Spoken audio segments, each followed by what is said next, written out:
Good evening, everybody.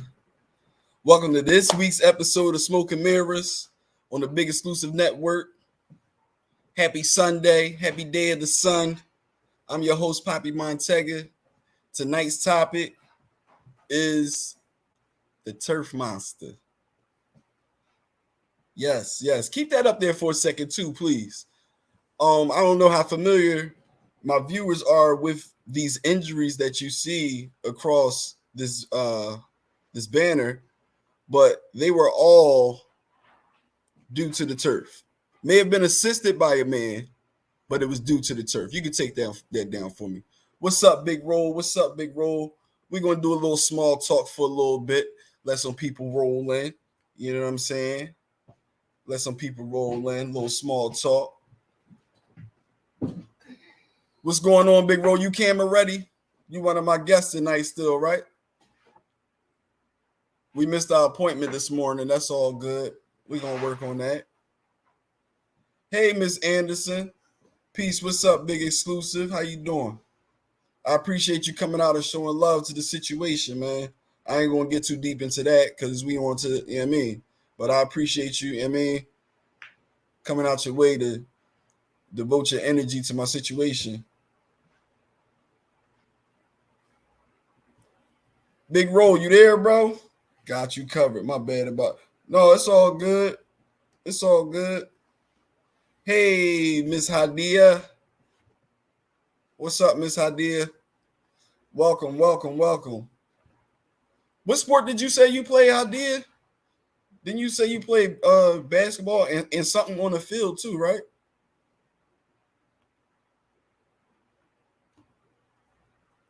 Remind me? Because you guys were saying your sports that you played last week.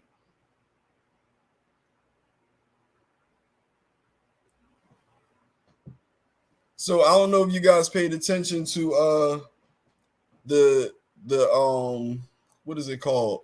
The caption for basketball and swimming. Oh, okay. Oh, you got shoulders. Your shoulders like this. You walk around like that. You don't got no neck.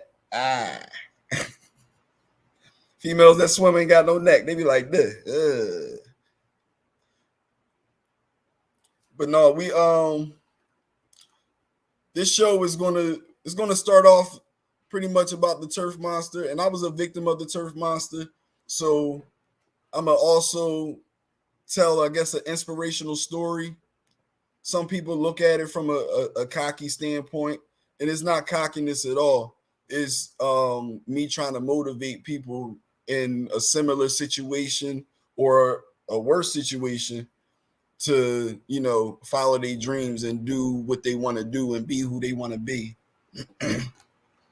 What you laughing at, Miss Anderson? You laughing at the shoulders? Real rap. Every female I know that swim, not somebody that, swim for a season or two. I'm talking about that swim. They be like this. Oh, you still in the hospital? I ain't never know you was in the hospital. I'm sorry. Prayers, good energy, positive vibes, good juju. I don't know how to speak Arabic, but if I did, I would say the appropriate term. Big Exclusive, can I get the no, matter of fact, no, don't put it up yet because it's a question. I actually have to ask a question. Hey, Miss Carter, how you doing? Welcome to the show.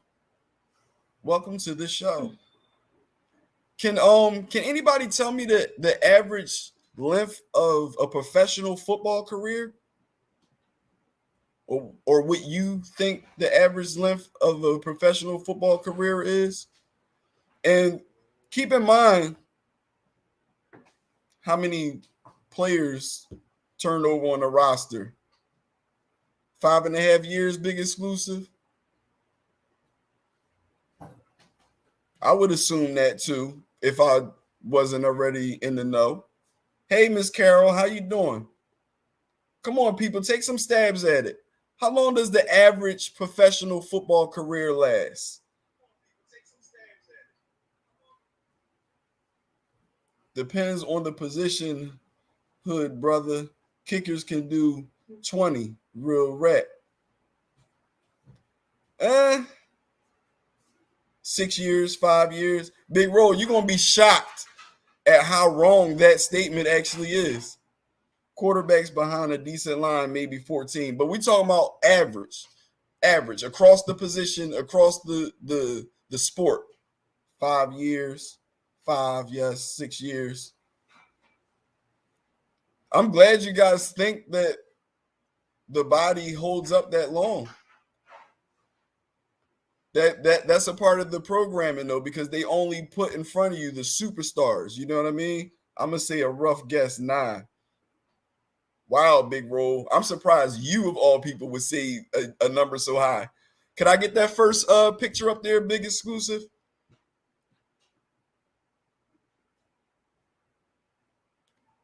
4 years, that's close. Let's read that. The statistic depicts the average length of a player's career in the National Football League, considering different aspects influencing the length of a playing career. According to the source, the average career length is about 3.3 years for players across the NFL. That's across the NFL. Now let's dive into the positions. Kickers, 4.87 years. Quarterbacks, 4.44 years. The league average is 3.3 years. Cornerbacks, 2.94 years. Wide receivers, 2.81 years. Running backs, 2.57 years. Could you take that down for me, big exclusive?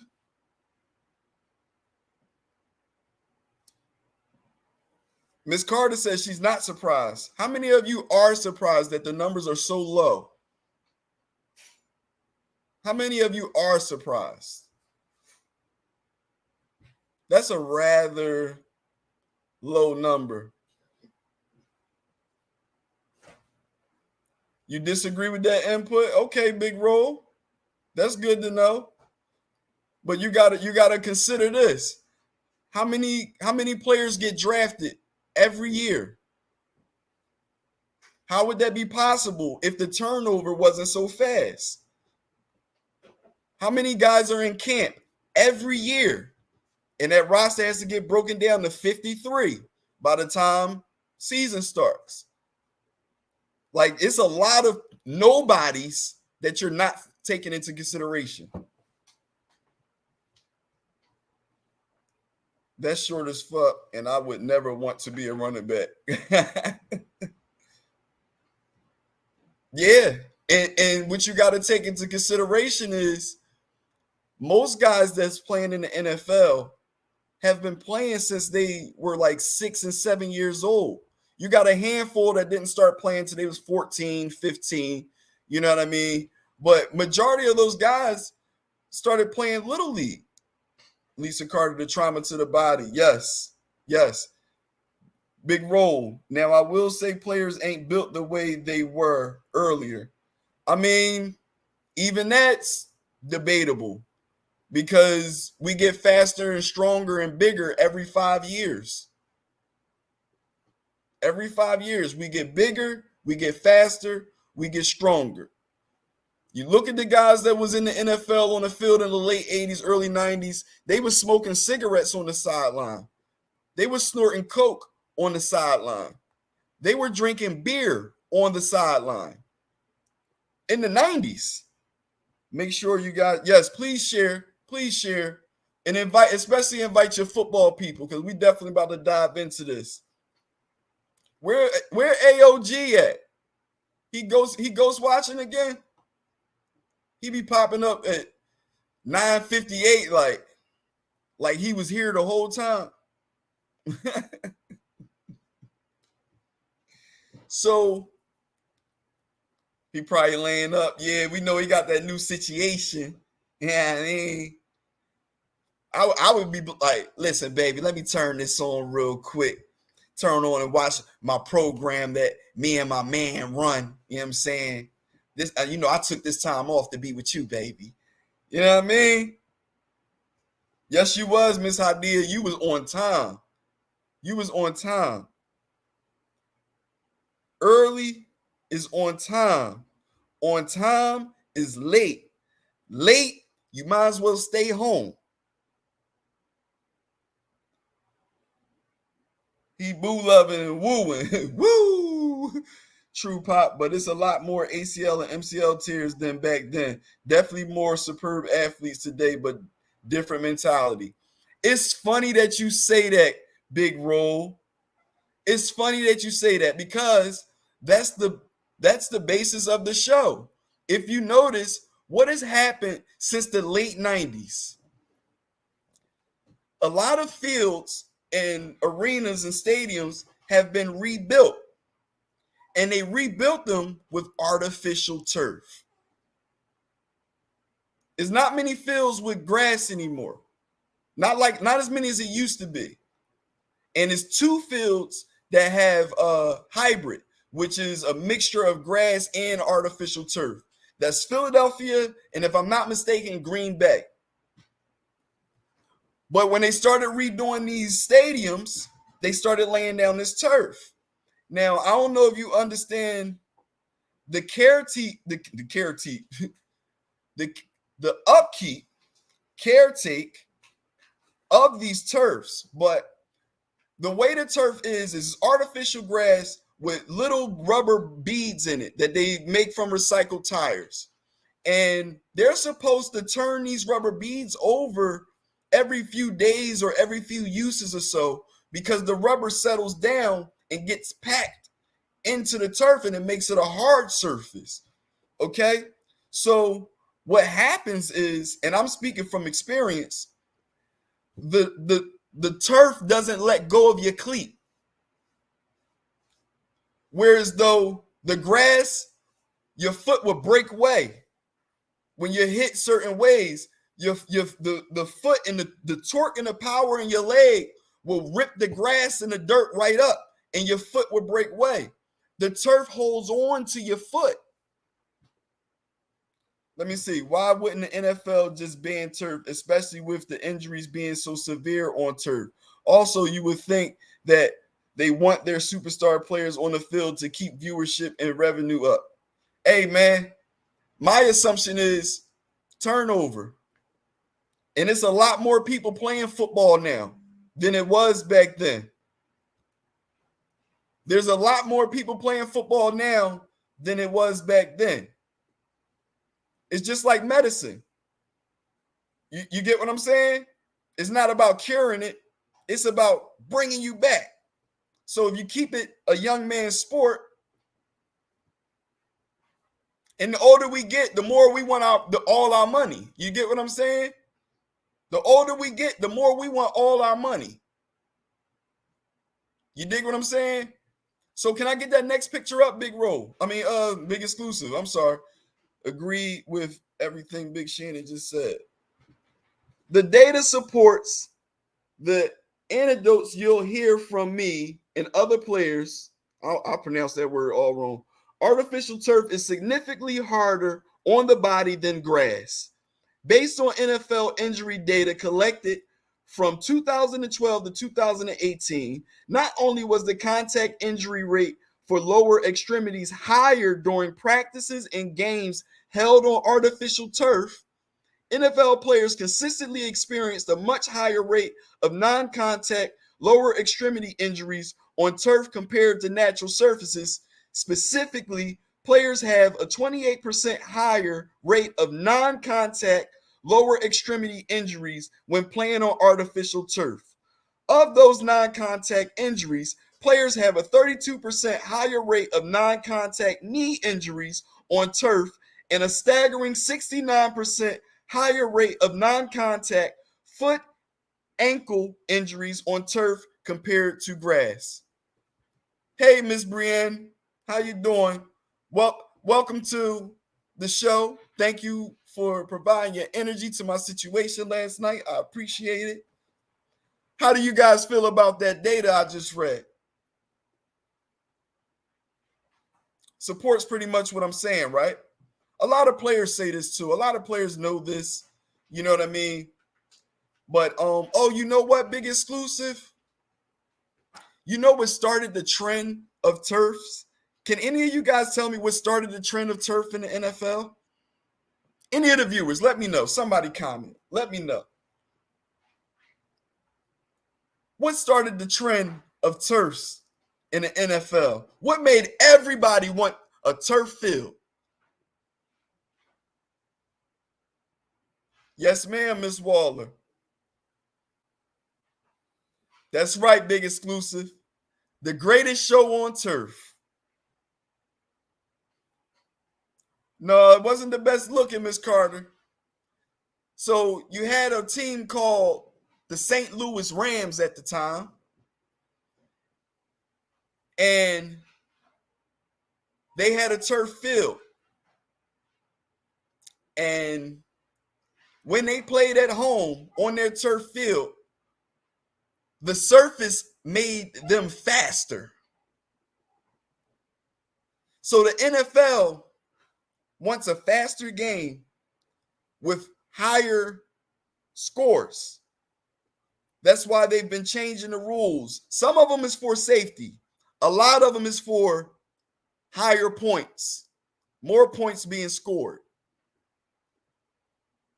This is why they've been tinkering certain things. Let me see. Highest scoring team in the league a couple years in a row. And they held that record for a long time. Can't see Shannon comments unless he shows it in the top left right hand box. Yeah, when he comment on YouTube, it's all good. Kurt Warner, the St. Louis Rams, Marshall Faulk, Isaac Bruce, Torrey Holt. It was a lot of guys that became superstars on that team. Because let's not forget how Marshall Faulk even got there. He was drafted by the Indianapolis Colts. And they decided, you know what? We're going to draft this guy called Edgerrin James, and we can part ways with Marshall Faulk. And Marshall Faulk went on over there to St. Louis, and then Shazam, greatest show on turf. NFL definitely steered the league towards more passing. That's why great running backs today are becoming obsolete. Yes, there's no more power ball. There's no more power ball. No, that's why they do the running back by committee. Because we need a power running back when we need a power running back. We don't need you for the whole game. We just need you sometimes. Or them low scoring games where we just got to just churn it out in the trenches. That's why their knees don't last long. He said they call wide backs now. Scat backs, wide backs, gimmick backs. Whatever you want to call it. There's so many names for these positions now. You can tell by what somebody calls the position, what generation they got their football knowledge from. You know what I mean? But I'm gonna dive in a little bit on this football. Football, oh, I like that. That runner down there. That's nice. I like that. Football, in a sense, saved my life. When I look back and I reconsider all the things I could have gotten into. Let me see. I remember watching a documentary about head injuries in football. It was crazy. Yes, CTE. We all have it. We all have it. Y'all might see me acting irrational sometimes. That's my CTE acting up. Don't even trip. I ain't tripping. I ain't even tripping. Tell me to cut it out and, yeah, I mean, don't even, I mean, good point, Pop, because tailbacks are always going to be tailbacks to me. True indeed. True indeed. But let me dive into this football story a little bit, because football definitely saved my life. And I was introduced to football at the age of 5 years old. Another kid taught me how to play football. It was at the Germantown YMCA, right? And my first time ever playing football, when I caught the pass, I ran the wrong way. Fast, too. Fast. The wrong way. Fast. Moving out of everybody. Bang. My team trying to stop me. I'm just, you know what I mean? Because I thought football was throw up. You know what I mean? Kill a man. That's what I thought football was. I didn't quite know the rules. So another kid who was about 2 years older than me, I think I remember his name. His name was Hafiz, and I believe his last name was Jones. I'm not sure about his last name. but his first name definitely was Hafiz. And he's about 1.5 years, 2 years older than me. No, it wasn't even no coach. We was just playing around in the schoolyard. So he pulled me to the side. He gave me a couple of the rules, right? And then the next day, I caught an interception, which was different from receiving a pass. And I had to think real quick. And I ran the right way, which was the wrong way yesterday. Kind of confusing for a 5-year-old. You know what I mean? Kind of confusing for a 5-year-old. But this time, everybody was happily cheering and all that, you know. And I'm 5, so it's like, oh, man, I like this. So my dad used to be hooting and hollering every Sunday at the TV. And I started sitting by the TV. And for those of y'all that don't know, I have a great memory. I can remember back to when I wore diapers. So this is nobody told me this. I remember all this vividly. So I started going in there to see what my dad was hollering about. My dad was a diehard Eagles fan, but keep in mind, I'm 5. So a couple times I mistakenly was rooting for the Jets because they wore green. You know, it took a while for me to catch on, you know. But fast forward, watching it with my dad every Sunday, watching it. I'm learning more and more and more. So I start playing football in the schoolyard. I'm going to hold my tongue. So I start playing football in the schoolyard. Now I'm 6, 7, 8. And I was nice. Nice, right? But how about this? The first time I didn't even get into a fight. The first time I got punched in my face was over football. This is why I'm saying football taught me a lot throughout life. Football, the first lesson in life that football taught me was dirty kids can fight. So any young boys that's watching this right now, understand this. Dirty kids can rumble, okay? So if you just so happen to have both your parents in your life and all that, no older brothers around and shit, you growing up like the the only child, you might want to get into a few tussles and shit and get your squabble game up, or you going to end up like this story I'm about to tell you right here, right?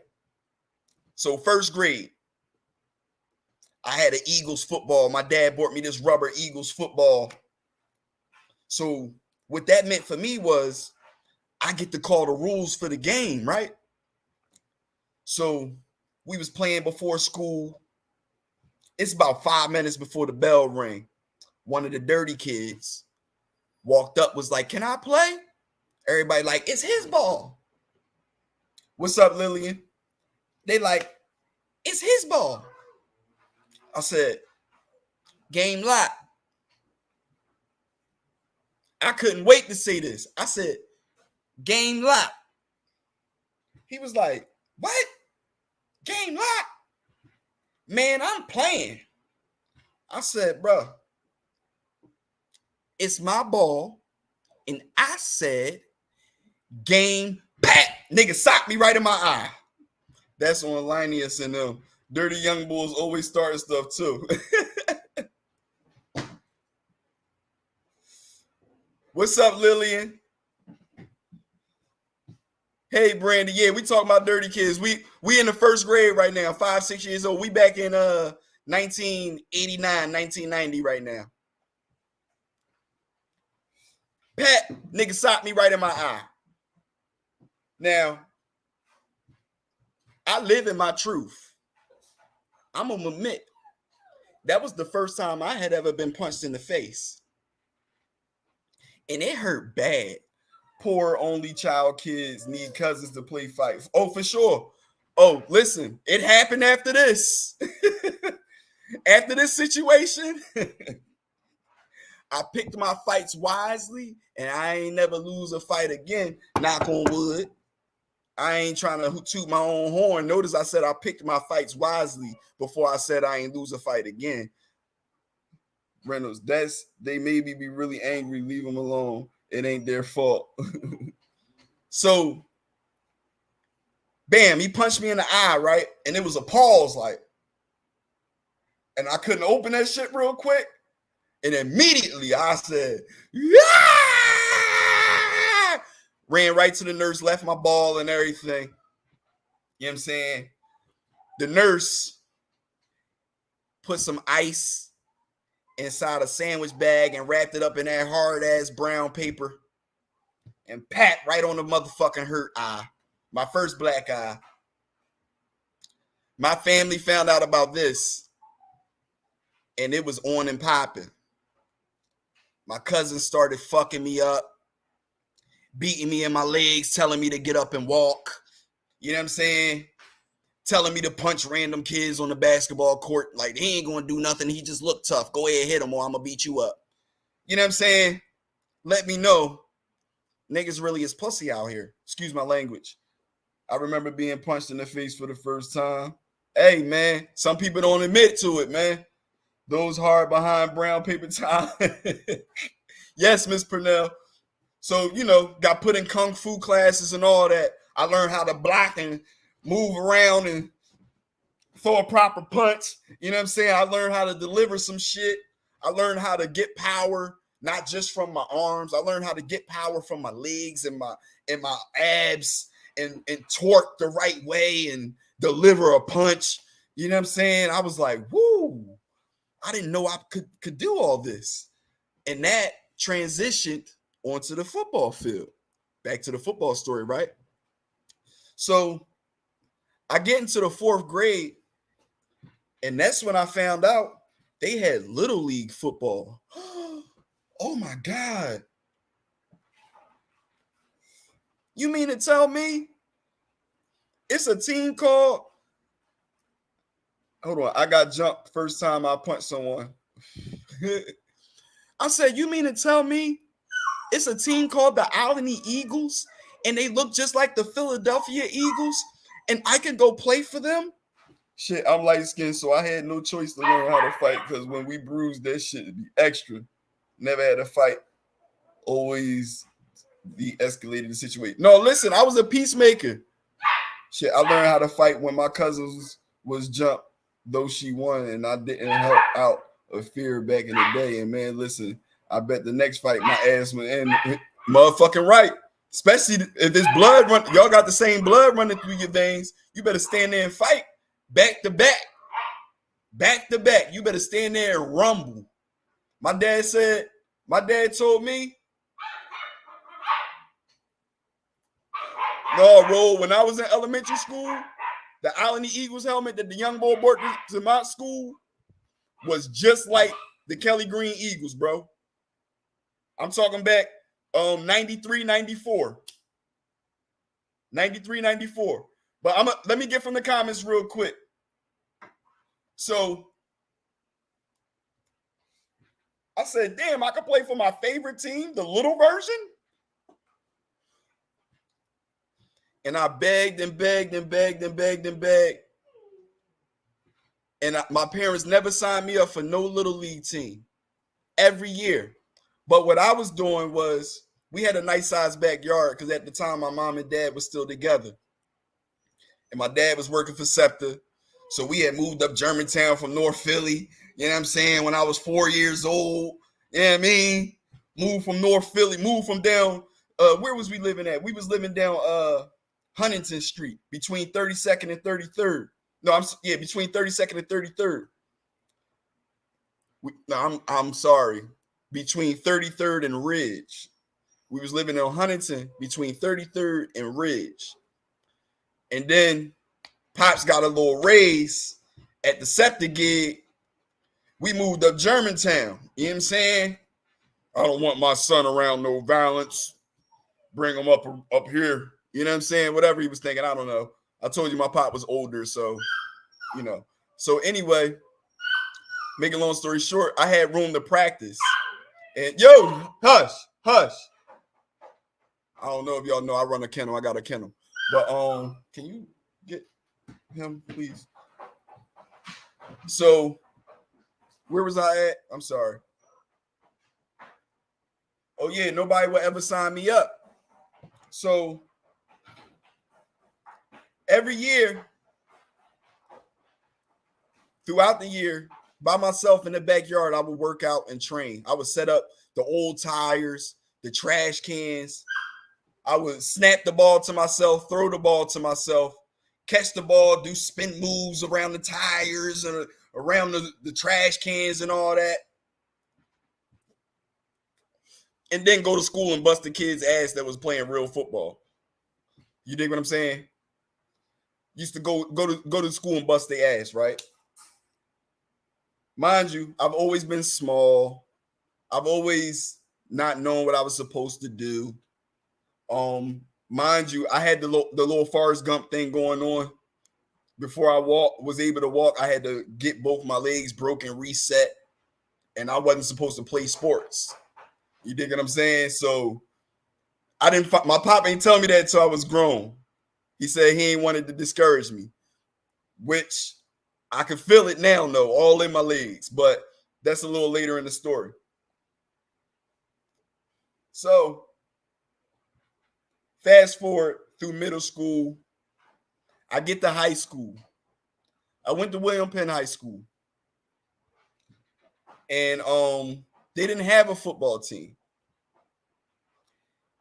So I had a summer job, and I saved up my money all summer, and I started practicing with the West Philly Panthers in August. It started August 1st, and I used to stay in the West Philly with my aunt every summer. You know what I'm saying? I was the big cousin to my little cousins. I taught them how to rumble and how to play football, and they ain't never go through what I went through. You dig what I'm saying? So we out West Philly, and I was working at a daycare at a summer camp. You dig what I'm saying? And I saved up my checks every week, and I paid registration to play football. When it was time to go back home up Germantown, I said, Dad, I made the team for the West Philly Panthers. I paid all my dues and everything. Can you just take me to practice, please? So my pop took me to practice.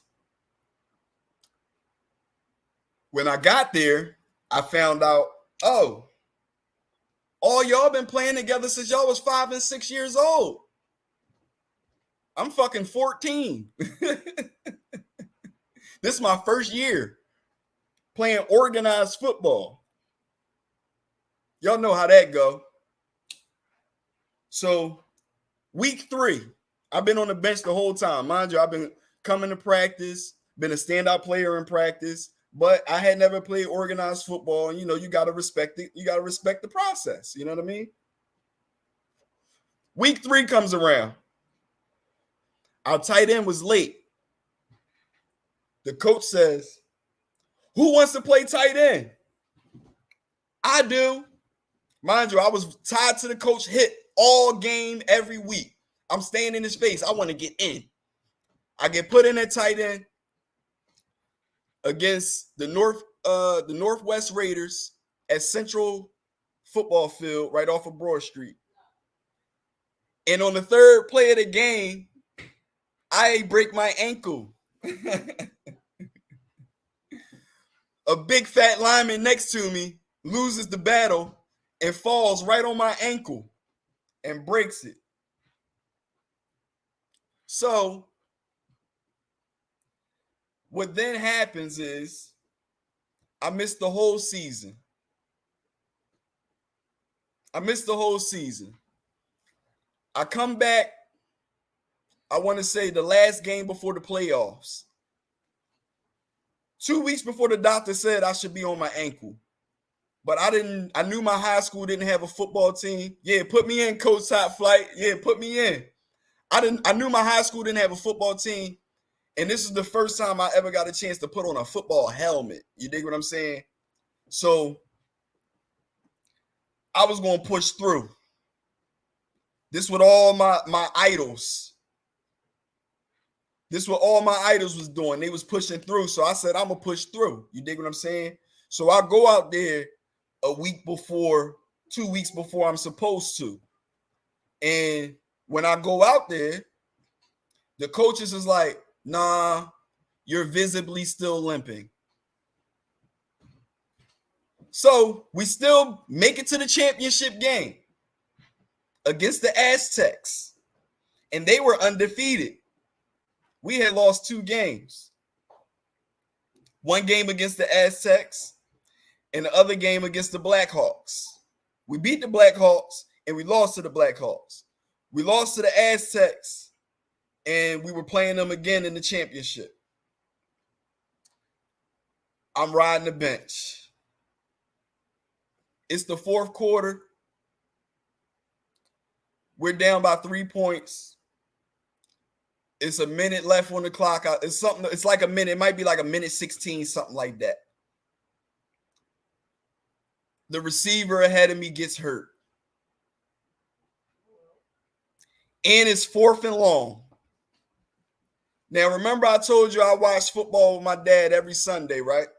I didn't just watch the games. I watched Buddy Ryan in the morning, Coach Rich Kotite in the morning, Ray Rhodes in the morning, Randall Cunningham in the morning, Rodney Peete in the morning. I watched all their shows in the morning, right? And one thing that Randall Cunningham said on the Randall Cunningham show when I was 6 years old, Randall Cunningham said, when the pocket collapses and I'm scrambling but looking for a receiver, I expect my receiver to stop running whatever route he was told to run and run in the direction that he sees me running.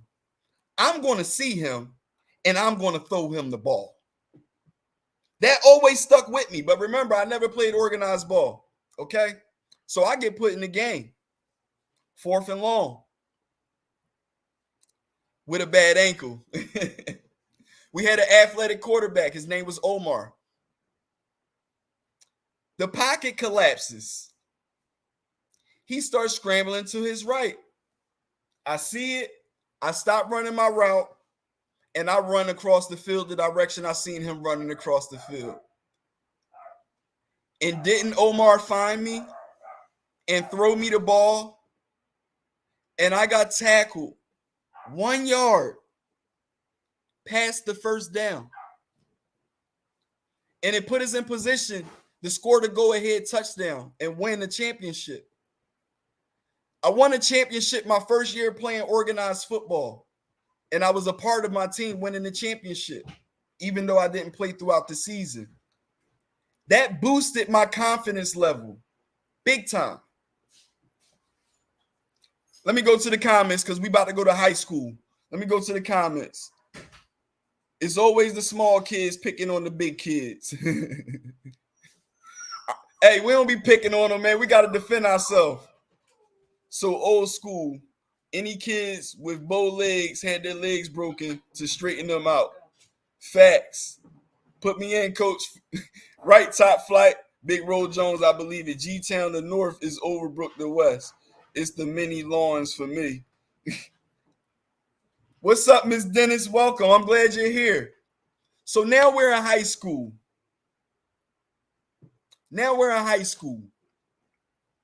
William Penn High School. I'm a freshman, 1998.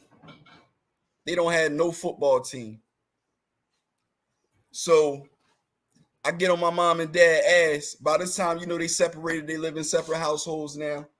I get on my mom and dad ass about transferring me. I need to go to another school because I can play football and I need to be playing high school football. Never got transferred.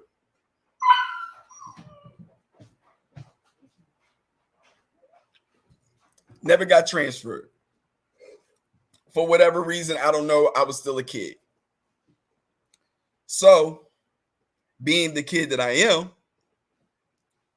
I organized a student walkout for my school to get a football team. made up a flyer, got them printed out, put together my little squad, and we handed them out for 3 weeks. We handed these flyers out. The week of the walkout,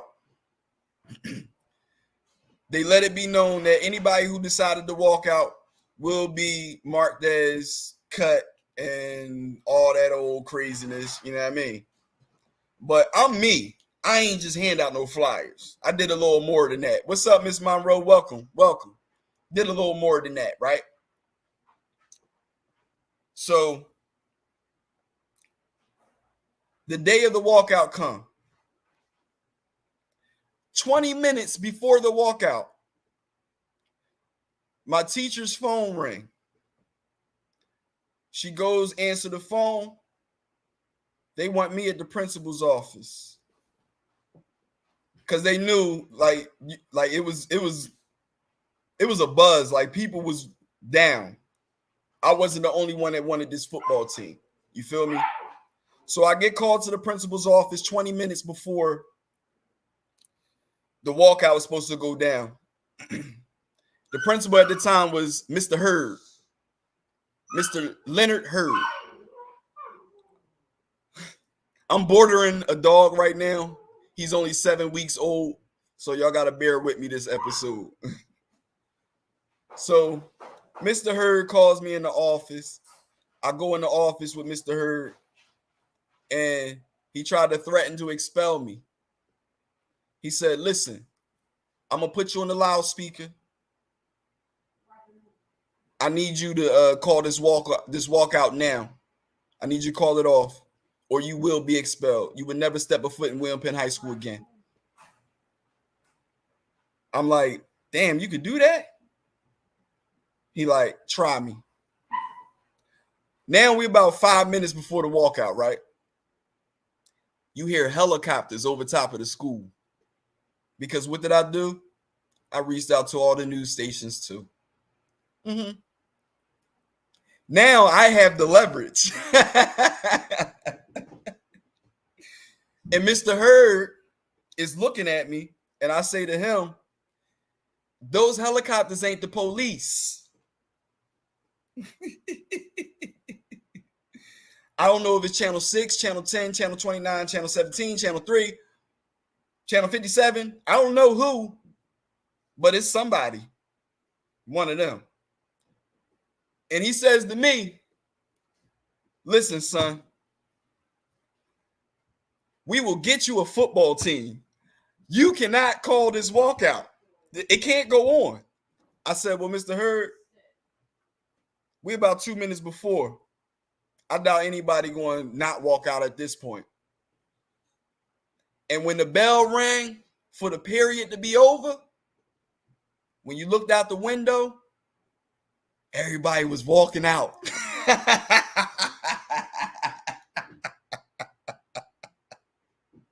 Everybody was walking out. And by the end of the school year, we was having a meeting about getting a football team. Now, here's where some people may say, Poppy, you dumb for this. The part I'm about to tell you. We got a football team my 11th grade year, but it was intramural. We wasn't even competing in the public league. What? Now I'm in the 11th grade. So I'm tight, and my parents still wouldn't transfer me. So they said when we did get a football team, it was only going to be JV. I don't know if y'all know, but seniors can't play junior varsity football. And when we got the junior varsity team, I was supposed to be a senior. I found this out the beginning of my junior year. So what I decided to do was pick the class I hated the most and stop going. I stopped going because I knew that would offset me a credit and make me a super junior during the football season next year.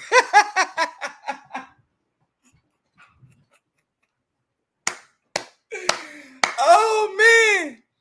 So yeah, I had to go to summer school, you know what I'm saying? I didn't care. I really didn't care. Had to go to summer school. Next year, we had a football team, but we was not on the public league schedule. We only could play scrimmages. Yeah. But what I can say is this. The scrimmage that I did play in was against Gratz before the field became turf. Yeah, we're gonna get back to the turf monster. This story comes full circle. It was against Gratz before they, transferred the field over to turf when it was that old, nasty, dirty grass field. And I threw the first touchdown for William Penn High School in over 20 years. So a part of me feels like that field that they tore down William Penn and built should be named after me. I mean, y'all can call it what you want to. I feel like it should be named after me. I feel like the field down there at Broadmaster should be named after me.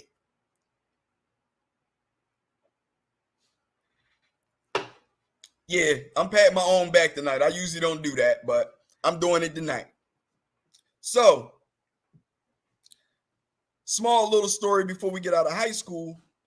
My mom started dating this dude, right? I ain't gonna mention no names. And his son played in the public league.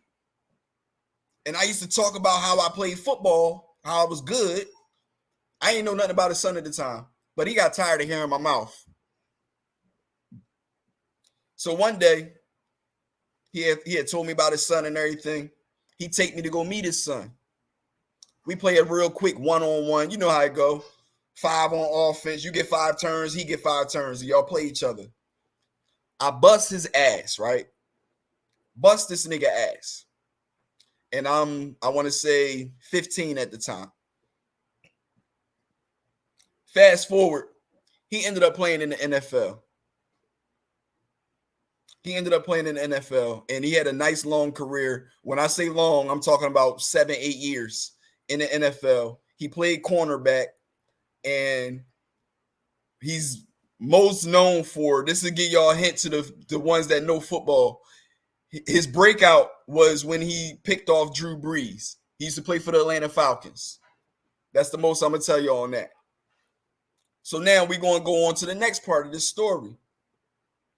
I graduated high school, didn't go to college, went to trade school. I went to Lincoln Tech, graduated from Lincoln Tech. I could take a car apart and put it right back together completely. You know what I'm saying? But anyway, I still had the urge to play football, man. I'm 18 years old. So when I was 19, I joined this team up the Northeast called the Outlaws. It was on Summerdale Avenue. Actually, my man Dane, y'all might see him in the comments. That's where I met him. I met him my second year playing for the team. He was fresh out of jail. But I went to a team called the Outlaws. A big exclusive. I'm sorry, I got so deep in the story. Can I get that next picture up there? This is 14-year-old me playing for the West Philly Panthers. I was 14 years old, 5'3", 117 pounds. Still look the same, right? A lot of people say I look like Randy Moss. So if y'all around me in my personal time, y'all might hear some people refer to me as Moss. That's why they call me Moss. It has nothing to do with the field. It has everything to do with this picture. You can take that down, big exclusive. So now I'm playing for this team called the Outlaws. And for 3 years, I rode the bench on this semi-pro team. Showed up to every practice, was a standout player at practice, learned the playbook, could play multiple positions, but I rode the bench for 3 years. And it was the same thing that happened when I played Little League. These guys have been playing together since high school. Yeah, I know you did too, but this ain't about you right now, good brother, unless you want to come on camera. You said you ain't want to come on camera. Okay? You said you ain't want to come on camera. So those 3 years, I couldn't get over 135 pounds. But I chopped that 135 pounds up as best I could. Hey, big exclusive, could you put up the next picture? This is me at 20 years old. Go ahead, get your laughs in. Get your laughs in. See how bald face I was? Couldn't grow a beard. Could barely grow a mustache. Look at that. But I chopped that little body up, didn't I? I chopped it up. You can take it down, big exclusive. Chop, chop, chop, chop, chop. Chop, chop, chop. Take that picture down. Chop, chop, chop, chop, chop, chop, chop. Oh, you want to leave it up there for the ladies? That's why you're leaving it up there?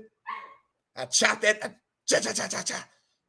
Pop, how can they make you ride the bench for so long? Don't seem fair. Because players and coaches have relationships. And you get new players every year, and you got to earn your time. That's just the way it go. I ain't get mad and throw my helmet. I just kept showing up because I knew what I could do. I just needed the opportunity to show it. Pop rocking his T.O. attire, little mini Leonidas. Hey, big exclusive, put that joint back up there real quick. 20 years old. Guess where that's at, y'all? Guess where that picture was taken at? Bruce Leroy.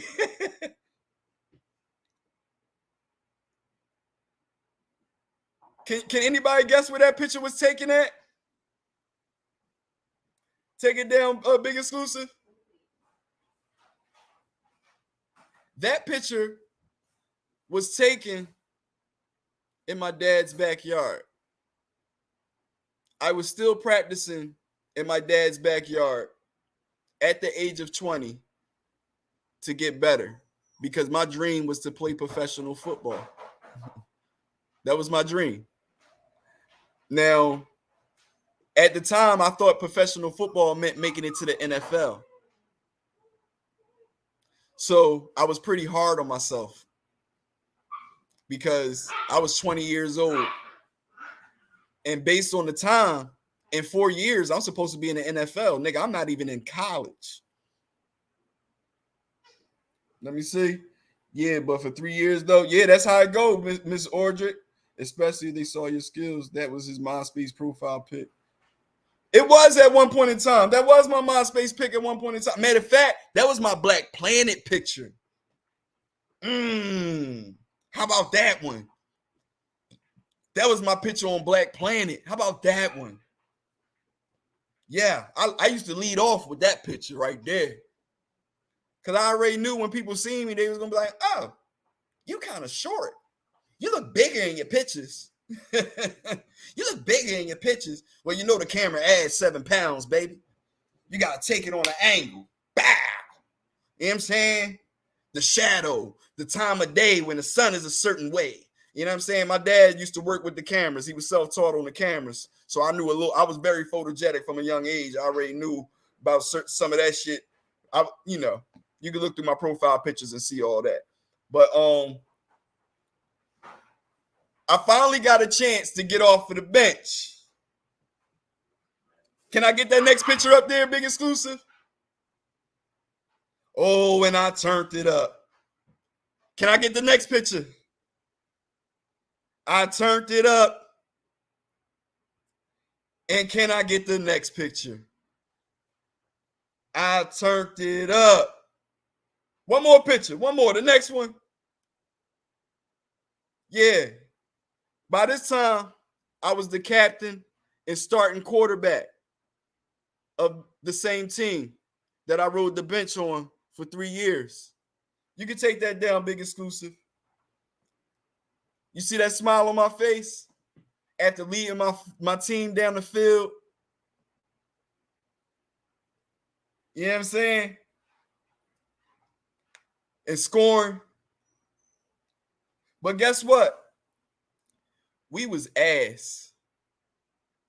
We was ass. We was terrible. I think at the most we only won like 3 games. And then my last year playing for that team, my last full year playing for that team, I said, you know what? This is my team now. I know it's my team now. I'm the leader. It's a couple of guys on this team. Because I'm on this team, I'm going to put the team on my back. And I went out there, and Allen Iverson was popping at the time. And one thing he was saying was, play every game like it's your last, because you never know when it's going to be your last. You dig what I'm saying? So I went out there and I balled out. And we played against one of the powerhouse teams at the time in the league, the Southwest Falcons. And I was getting busy. When I say I was getting busy, I was getting so busy, they started taking cheap shots, hitting me after the whistle, all types of shit. I was getting busy. Hey, Dane, am I lying, Dane? And then I broke like an 80-yard run. Somebody caught me from behind as I jumped over some dudes that had fell in front of me. I stumbled. The dude caught me from behind. Bam. I suffered my first knee injury. At this time, I want to say I'm about 25, 26 years old. No type of insurance. I sell coke outside of playing semi-pro football. And I just tore my knee.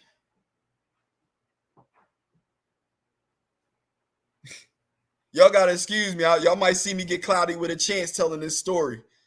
Because I told you this story like gave me life. This sport gave me life. This sport taught me a lot about relationships. It taught me a lot about communication. It taught me a lot about leadership. It taught me a lot about teamwork. It taught me a lot about no face, no name. It don't matter who you up against. It don't matter what their name is. It don't matter what their reputation is. You do what you do. You dig what I'm saying? I learned all that from this sport. You know what I mean? And from always having a chip on my shoulder from being the smallest guy on the field. And keep in mind, this is not to brag. This is to inspire. This is for everybody to, when you decide you want to do it, you can do it. When you decide that's what you want to be, that's what you become. And when we become what we want to be, we revert back to who we was because we start losing people that we love. Not even digging that we got to lose these people so we could gain the next group of people. Where are we going? So we hold on to a lot of these old faces and we're overly loyal to a lot of these people when we've been was supposed to let them go. And we miss a lot of opportunities and we walk past a lot of doors. And I blew my knee at 26 years old. Street nigga. So thanks, Big Exclusive. Listen, man, like y'all gonna find out what I'm made about, man. Y'all gonna get to know me today. Y'all gonna get to know me today through this. So we fast forward. Reality starts setting in. I'm like, man, I recovered from the knee injury. I came back to play. Played for a couple more teams in the semi-pro world. We get to 2012, 2011. At the end of my season in 2011, I can't remember how old I was. I want to say I was about 28, 29 years old, something like that. We get to 2011, And, you know, logic and reality start setting in. And I say, you know what? You're not going to the NFL, bro. Cut this shit out. Cut this shit out, nigga. You're dedicating too much time to glorify pick-me-up football, nigga. So I decided I wasn't going to play football anymore. And what I did was I missed it. I missed it a lot. And I couldn't find a good job. We know you one of a kind, Pop. You ain't no regular dude. Thank you, Miss Lillian. I appreciate that. Thank you. I'm trying to inspire everybody to be who they are. You dig what I'm saying? We all have a light, but some people just scared to shine their light because they don't know if it's going to be accepted. And this story is going to let you know, fuck who accepts your light. The ones who accept it, they're going to stand right in it. The ones who accept your light, they're going to stand right in it. We're going to get to all that. So, fast forward, we in 2012, and I'm missing this sport so much. But I can't make the same mistake twice and go back and play. I got a bullshit ass line. Niggas ain't blocking for me. You know what I'm saying? It's not that they're not blocking for me. It's just that they're not football players. They're just playing football. You dig what I'm saying? So they weren't taught. They don't know how to properly do things. So certain things was happening to me playing quarterback. You know what I mean? Motherfuckers was saying I was a scrambling running quarterback, and I'm trying to explain to them, not because I want to be, because I have to be. I'm too small to be getting hurt. And you know what? To rewind back to elementary school, I got so nice and shifty because my mama told me, if you come in here with another grass stain on them jeans, I'm going to kick your ass. So it was either don't play football no more or stop getting tackled. I chose to stop getting tackled. I didn't know how hard it was to get grass stains out of jeans back then. You know what I mean? But bring it back to 2012. Me and my man Dame in the comments, we decided we was going to start our own team. And we was going to run it the way an organization is supposed to be ran, the way we thought an organization was supposed to be ran. I skipped the part where I tried out for a few arena teams and didn't make it. One team, I made it all the way through camp, and the week before the season started, they cut me and two other guys and signed 3 college guys that did. If they was better than me, cool, but they didn't outwork me. You dig what I'm saying? That's what my issue was. They didn't outwork me. They got on the team from their film, and I bust my ass through camp with these big niggas. Because mind you, as an adult, the most I ever weighed was 170. And I couldn't move that weight around too good. The weight I got to be at is 150, 155. I got to live around that. When I was up 170, that shit, I couldn't move it too much. You know what I'm saying? But anyway, me and my man, Dame, who in the comments, he said grass and cum stains never come out. You been a victim of the black light, Big Roll? Woo, how many of y'all be in trouble if your girl had a black light? Woo, you be in trouble. Woo. I'm sorry. I shouldn't have said that on this podcast. I'm sorry.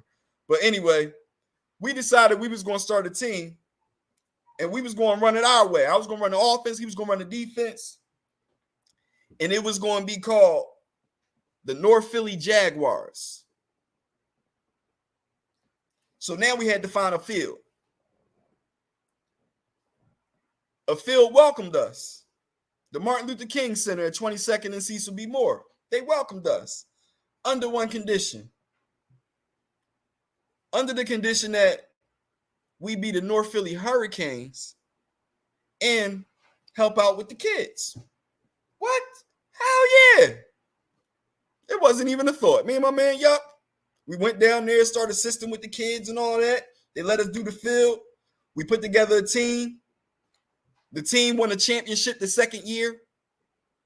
The first year, we made it to the game before the championship. Some calls didn't go our way. I ain't gonna say we got cheated, but they had home refs that only refed that team's games at that field, and we didn't win that game. But the next year, won the championship, North Philly Hurricanes. But I ran into one of my old coaches who went off and coached another team, and we played against each other while he was coaching and I was playing. And I ran into him at Six Smiths up Frankfurt. And he told me he had got a team in this new development football league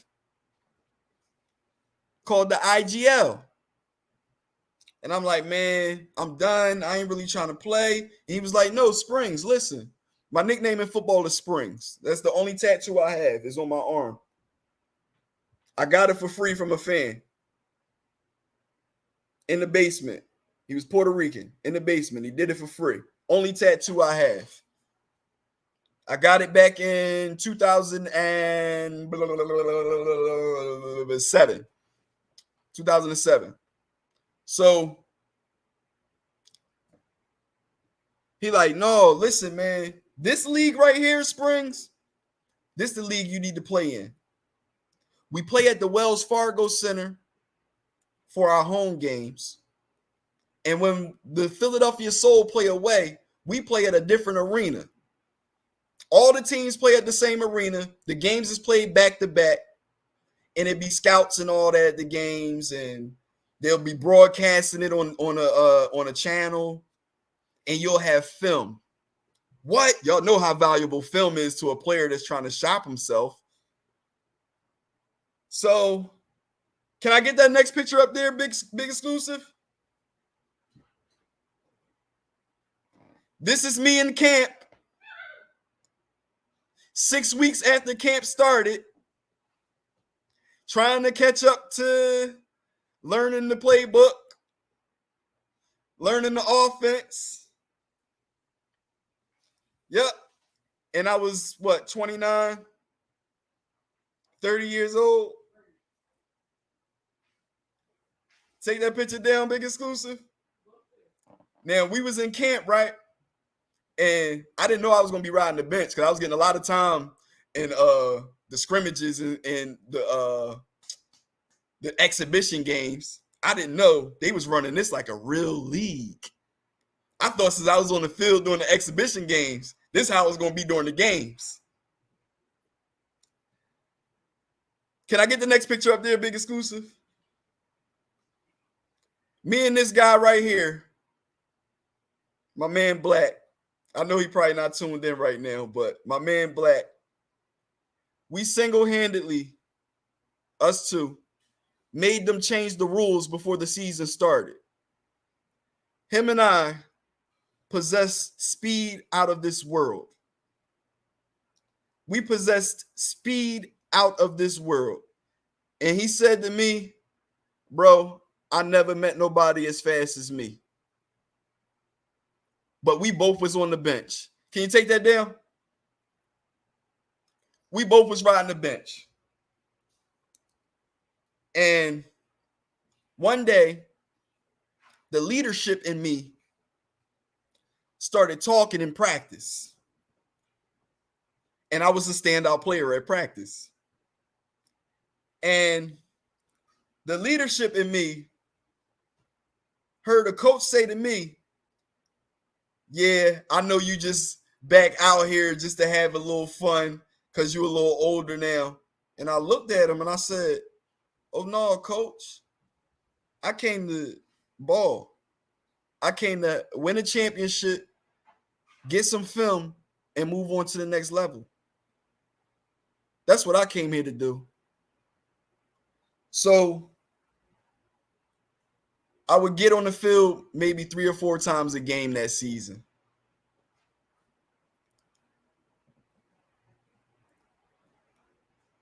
Okay, Tony Carter. Yeah, that's my guy. Black is my guy. Tell him you Springs was talking on the joint. You know what I mean? So I got in about 3-4 times a game. I was playing special teams.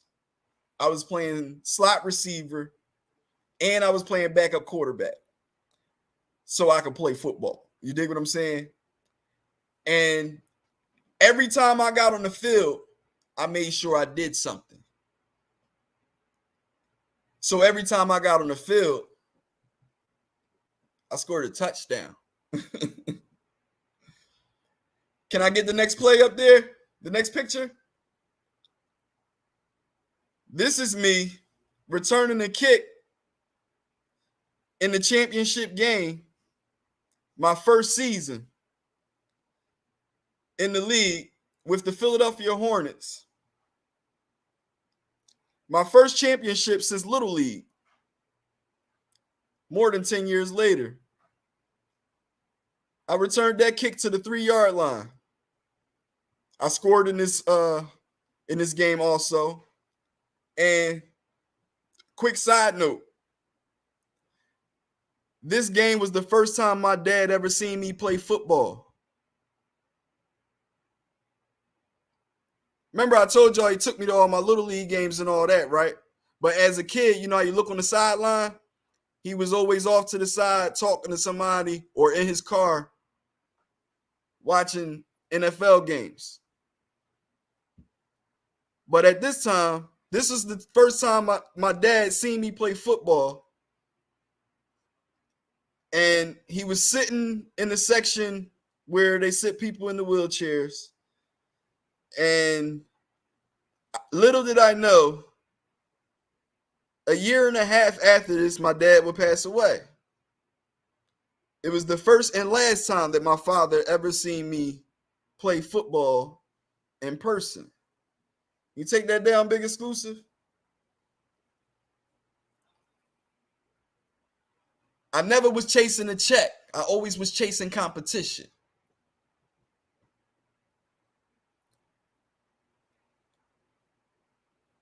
Can I get that next picture up there? We won the championship game. And that's me holding the championship trophy. Something my teammates only know. Can you take that picture down? Something my teammates only know is when we used to go to the Wells Fargo Center and we used to sit and watch all the other teams play, a half an hour before our game, well, a half an hour before we was due to head down to the locker room, I would go out in the parking lot in my car, me and about 2 or 3 other players, they will remain nameless, and we would smoke weed. We would hotbox in my Crown Victoria with tinted windows in Wells Fargo parking lot. And then I would go out there on the field to play the best football I've played in my life up to that point. Can I get the next picture up there, Big Exclusive? This is me and the best quarterback I ever had in my life. Walking onto the arena in New Orleans. That's something else football did for me. It got me off the East Coast for the first time in my life. Football took me to New Orleans and allowed me to experience Bourbon Street. Football took me to New Orleans and allowed me to experience people who were happy to be in my presence. You take that picture down, Big Exclusive?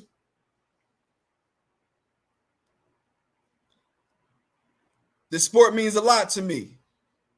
It's done a lot for me. Now, next picture, Big Exclusive. The following year, I was a starter.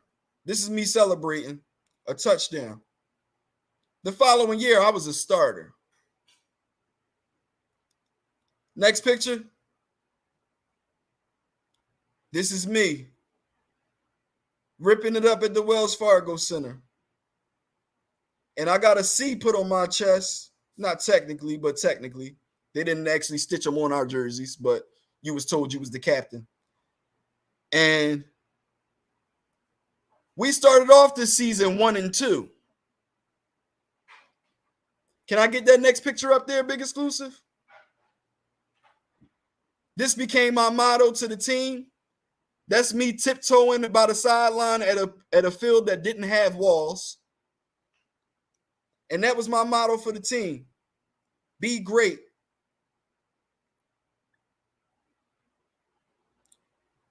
And I said to my teammates, like I said before, to my semi-pro team, I'm going to put the team on my back.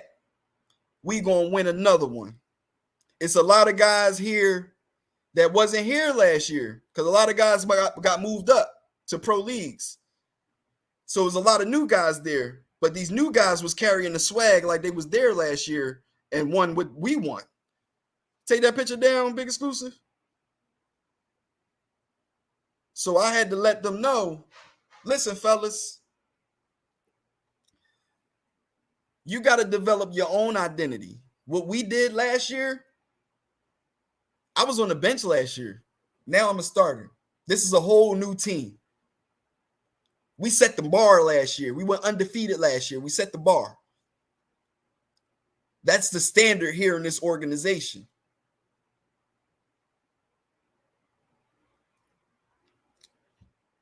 We make it to the playoffs. We didn't lose no more games. We make it to the playoffs. My quarterback that I told you about, he had got picked up. So I had a new quarterback, right? The whole season I had a new quarterback. But my quarterback came back for the playoffs because his team that he got picked up for, they lost in the playoffs. So he came back to Philly to play for us. So I had my guy back, right? And we're playing this team. I think it was I can't remember the team, the Lions. We was playing the Conshohocken Lions, I think it was. And Big Exclusive, the video I showed you in roll. Could you show it?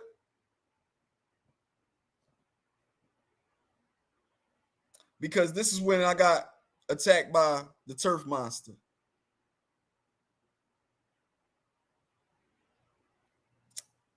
And it was bad, man. It's not too bad on the video, but it was bad.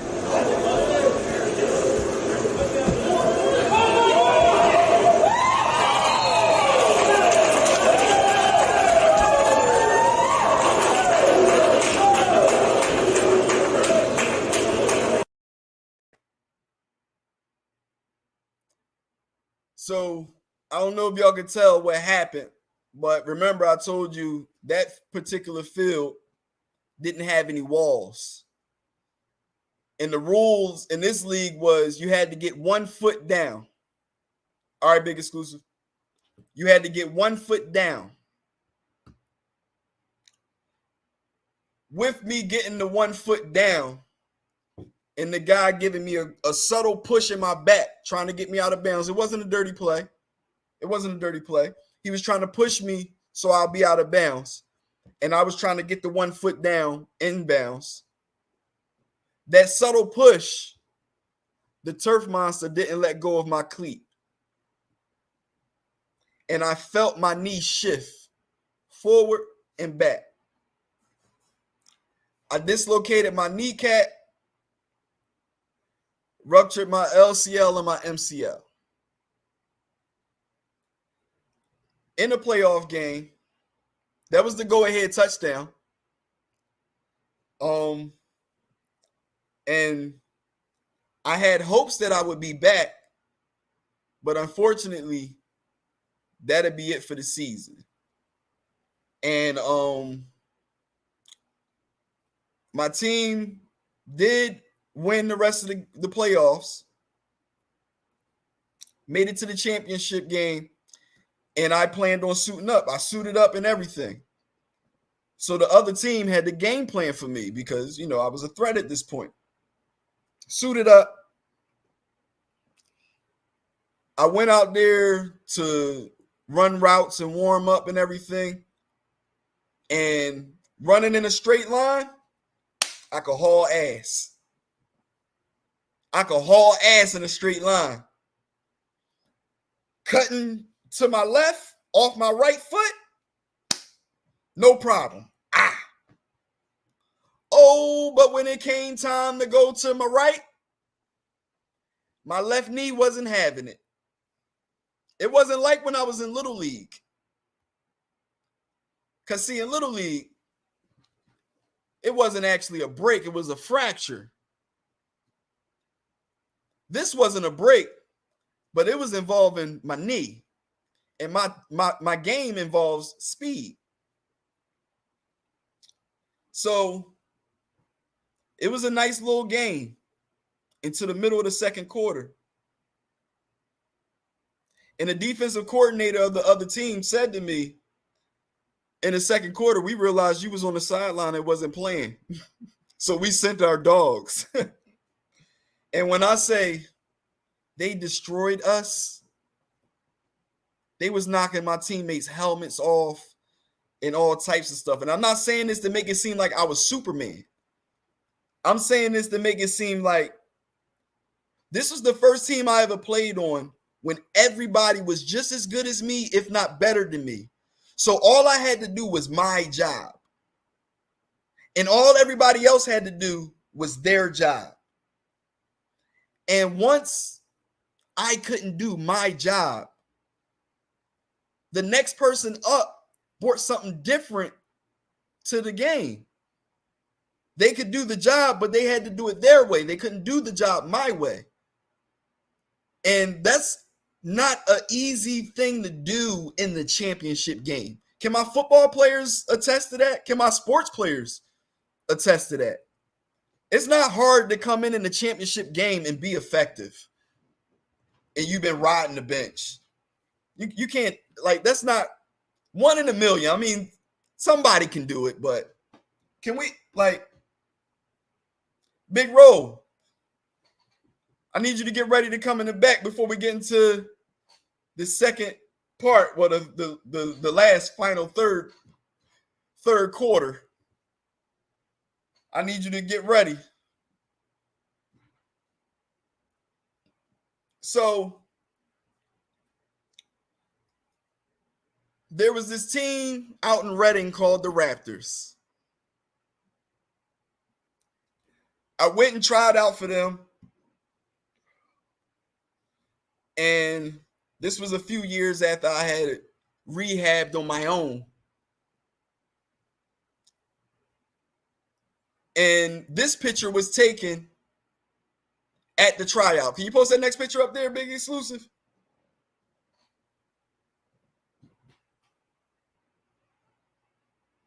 No, not that one. The next one. Yeah. This picture was taken at the tryout. I don't know if y'all see where I'm at on the picture, but y'all see that guy with the gray shirt that's at the quarterback position waiting for the snap? And in arena football, you know, wide receivers get to start before the ball is snapped. You see the guy right there with the gray shirt? If you look down by his shorts, you see a red blur and some black shorts. That's me. That's all the camera could catch as I was running past the camera, and they took the picture. My knee was back. My knee was back. You can take that picture down, Big Exclusive. My knee was back, y'all. My knee was back. So at this point, they wanted to put me on a B squad. They didn't want to put me on a A squad. And Reading is about 45 minutes to an hour and 20 minutes, I guess, depending on how you drive away. So I wasn't really trying to take that trip to be on the practice squad. Now, don't get me wrong. This team is a very good team. They've won like 7 championships in a row at the time that I was going up there. So you know how that goes. They already had their chemistry. They liked what I brought to the table, but it's like, we going to see how this working still. And if we need you with, you know what I mean? But I wasn't for it. I wasn't for it. Big exclusive, you said, is Big Roll ready in the back?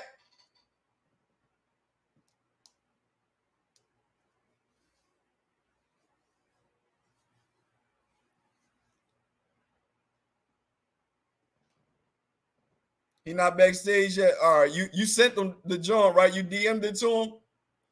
He ain't commented a minute. He probably dipped off. He probably like, man, Poppy talking too much, man. Oh, there you go. There you go. So I wasn't playing football again. I would go and get on a roster of a semi-pro team, coach up the younger guys a little bit, get out there a couple plays, and be on the bench. But at this time, it really didn't bother me. You know what I mean? Because I really was out there because I just love to play football. You dig what I'm saying? I just love to play football. Let me know when Big Roll ready.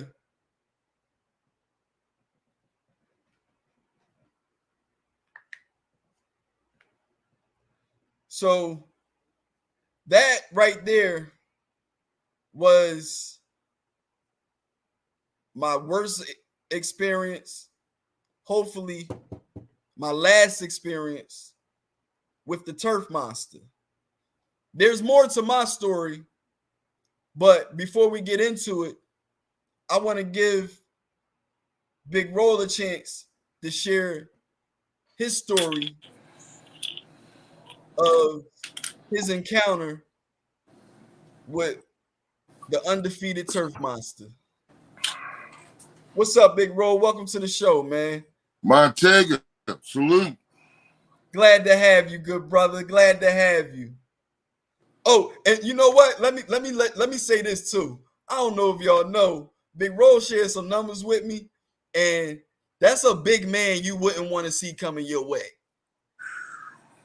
For him to be the size that he was and to be putting down the numbers that he told me he was putting down, that was a big man coming at you fast. And I don't know if y'all know what it feels like being hit by a big man coming at you fast, but it's two hits involved.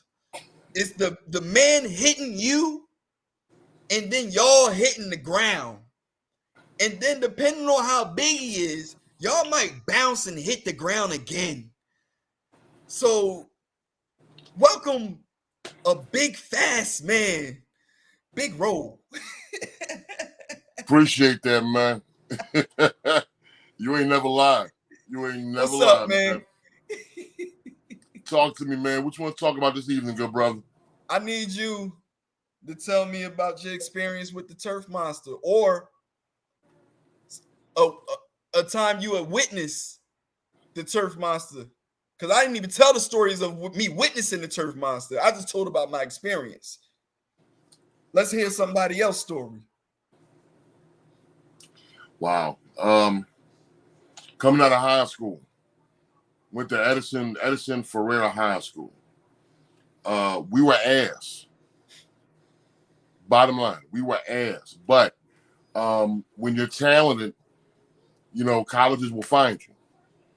So literally, bro, once I put up that 40-yard dash number, everybody and their mom came out the woodworks. When that 40-yard dash number went up, when it went up and it started circulating, I had every D1 school coming to my school to come try to get me. And I was running that 40 every time they came, because it was unheard of to be that fast at 300 pounds. It was just unheard of. So it wasn't really a matter of if I was going to the pros, it was a matter of when I was going to get to the pros. And I ain't being arrogant. Arrogant. Before you started getting those reactions, right? Did you think it was a big deal? Pop, I knew it was something different because, like I said, our team was trash. Right. So if I'm playing left defensive tackle, play go right. If I'm pulling around the quarterback and I'm chasing the tailback down from behind, right, it's different. But what I'm saying is, did you realize it was something that big men wasn't supposed to be doing? All I know is whenever we lined up, like in Mhm. other words, for practice, we had all the Mhm. linemen and whatnot in one row. I was always the first. Right. And if I can tell you one quick story, I'm gonna tell you when it really hit me. I'm gonna tell you when it really, really hit me about how fast I was. At the time, all the league track meets were at my school. Edison was a brand new school in like a college campus, and basically we had the best facility. Right. So all the league meets were at our school. I never forget, we had a bomb ass 4x1 track team. Right before they were about to compete, the lead runner pulls a hamstring. Now, the track coach, who was also one of the wide receiver coaches, came to me and said, "Roll, you're fast. Won't you run the first leg?" I'm like, I don't run track. I mean, what do you mean run the first leg? He said, "Roll, run the first leg." Right. I got a crash course on how to get the baton and hand the baton off 10 minutes, man, before the race started. So I get to the front, right? Mm-hmm. And everybody's stretching and everybody's looking. Everybody at the joint look like you, Pop. They look like you. You know, cut brothers. Everybody, all tight and whatnot. Right. I come walking up like a big ass little tank. They laughing and snickering. They like, yo, look at this big ass nigga.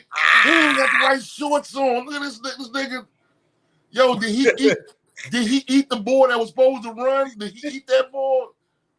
I'm sitting there like, all right, Pop. That gun went off. I took off running. By the time I handed that baton off, wasn't nobody laughing no more. Can I ask you a question real quick? When the gun went off, did you run so fast because it was time to race or because you're from North Philly? Both.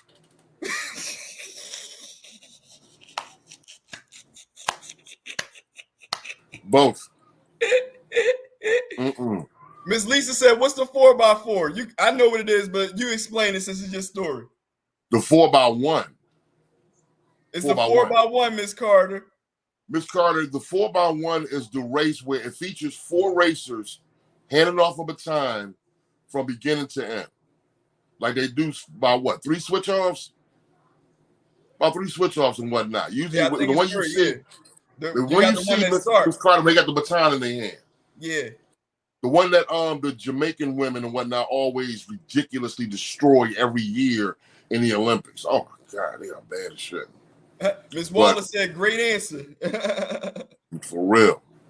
But so, like I said, those numbers put me on the map. Right. They put me on the map. I mean, I was already a dope player, but those kind of numbers set me apart from everybody else. Mm-hmm. So finally, I chose a school. Arrogant son of a bitch, too. Arrogant son of a bitch. Like, in other words, I had offers from all the D1s, all the D2s, all the D3s. Right. But in my mind, I'm like, look, ain't nobody gonna come get me to take me to the pros from no D3 school. I'm not going to no Cheney. I'm not going to what was the name of that school? A couple of the schools. I was arrogant, man. Yeah. I was arrogant. I was like, I'm not going D3. I'm going D1. So, long story short, chose Nebraska. Go out to Nebraska, get the full welcome mat. Now, who were you on the roster with in Nebraska during your time in Nebraska that made it to the league?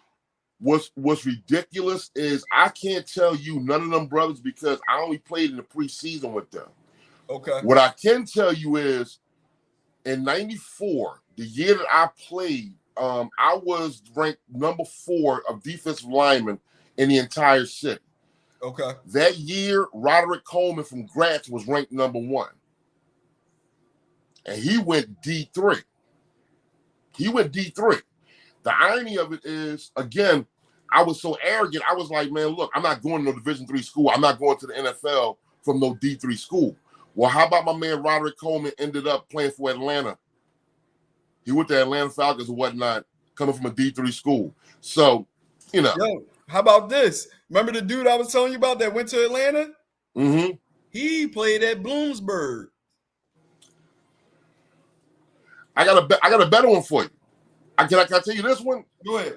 So, on one of those trips, like in other words, again, when they come and give you all the recruiting trips, I looked at it as a way to get out of school that day. Right. So I'm going to all these recruiting trips. One of the trips was Westchester. So I go to Westchester, right?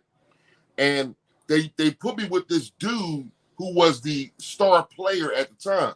Right. I'm arrogant as shit. I'm like, So he telling me, he like, yeah, over here we got, such and such hall, and this is where we eat, and this is where the football team. I'm like, yeah. He like, wow, bro. He like, you kind of arrogant, ain't you? I said, my man, I'm not going to your school.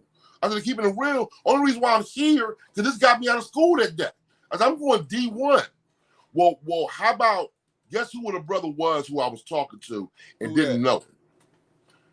Lee Woodall. Lee Woodall. Hey, you know what? I wouldn't call it arrogance, though. I wouldn't call it arrogance. I would call it confidence and a little bit of ignorance, because you didn't know who it was. You dig what I'm saying? I appreciate that, Pop. And you was confident in what you bought. Like, no, I'm D1 material, bro. Like, and you was letting it be known. Like, that's not arrogance, bro.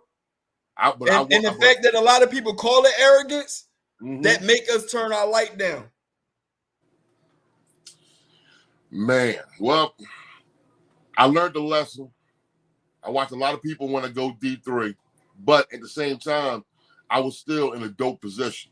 Mm-hmm. You know what I'm saying? I'm out there in Nebraska. I'm getting the best of everything. Diet, training, coaching, you name it.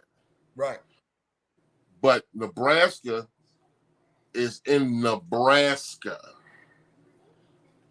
I got a 12-year-old little brother. Right. That's still in North Philadelphia. So I'm getting the phone calls every day. The moment I touch down the campus, I'm getting phone calls every day.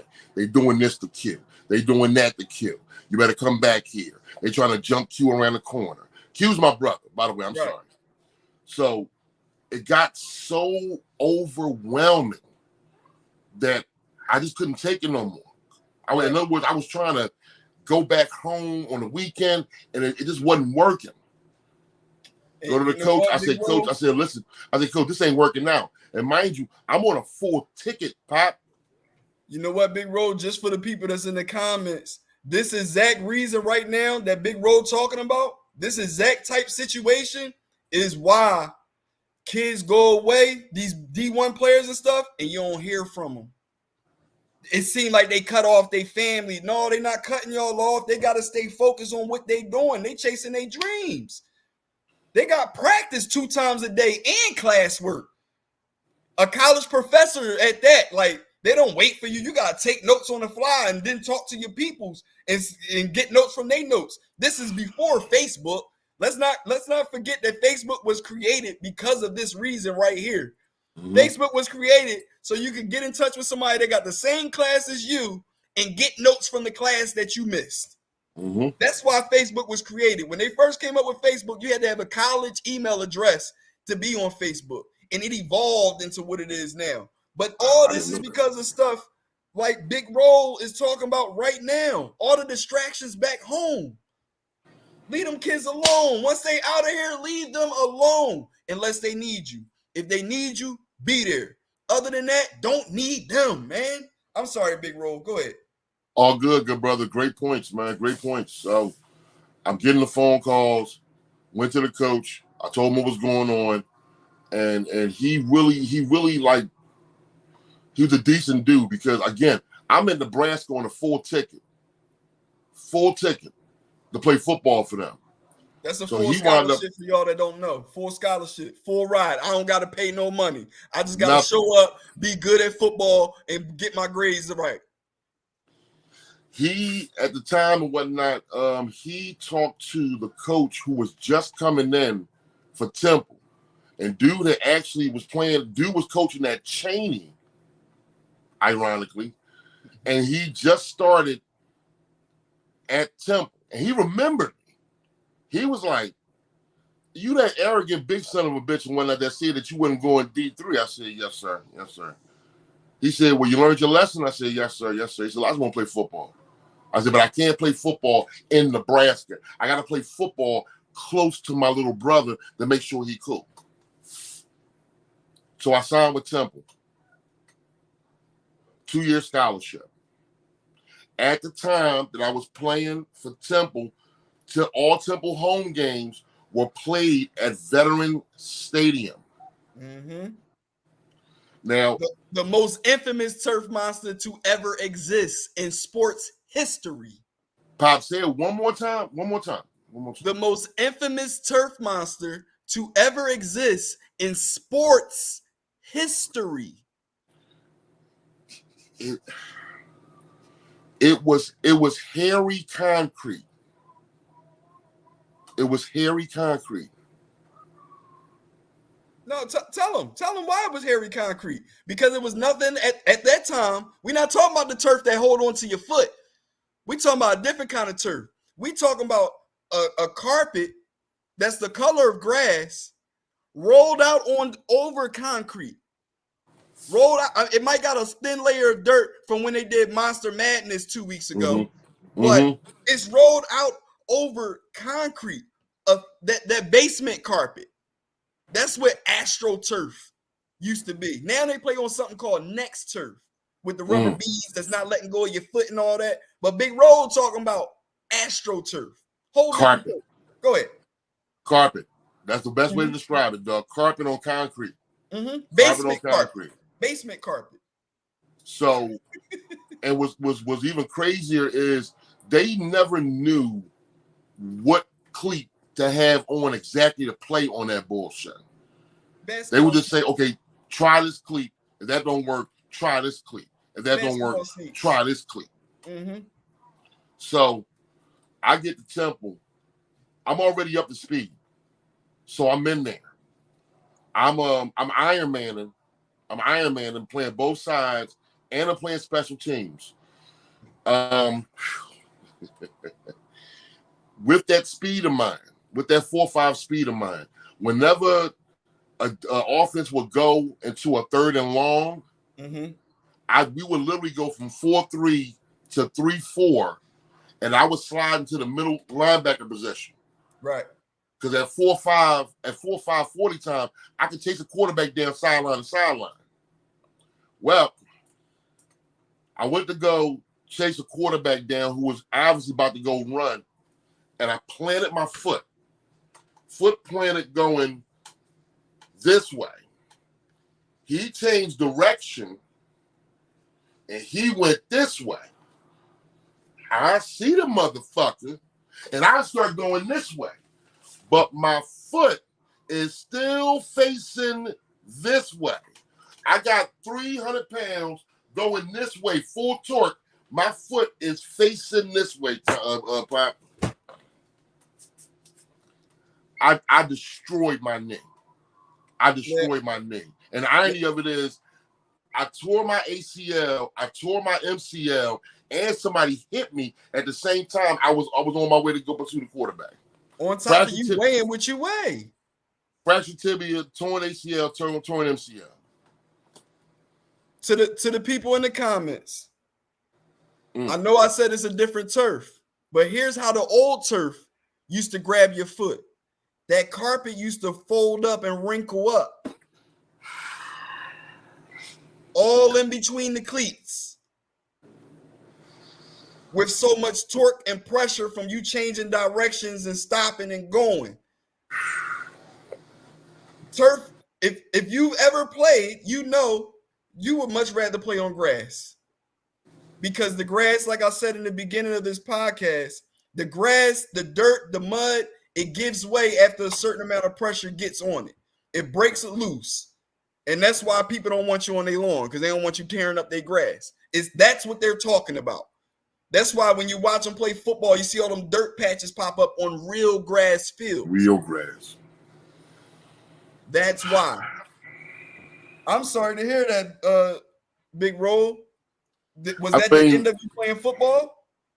It wasn't the end of my career, but it was the end of me being exceptional. Like, in other words, I always prided myself on being a smart player from what I learned from Buddy Ryan. Buddy Ryan said, I don't care how big you are. If you a dumb motherfucker, I can't use you. And I watched Buddy Ryan.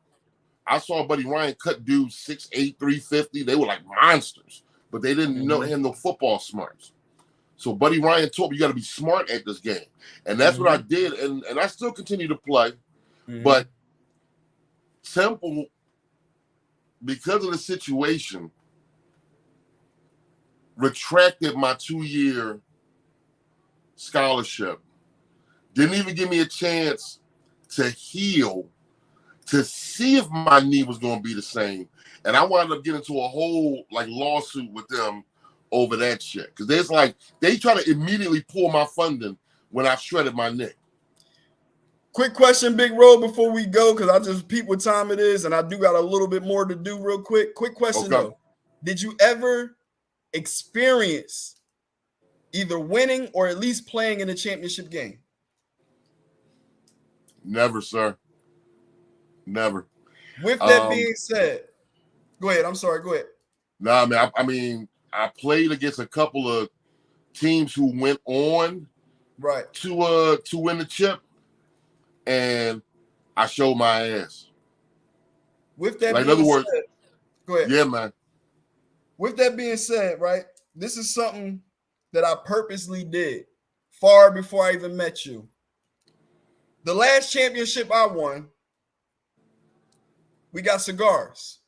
And I purposely didn't smoke it all.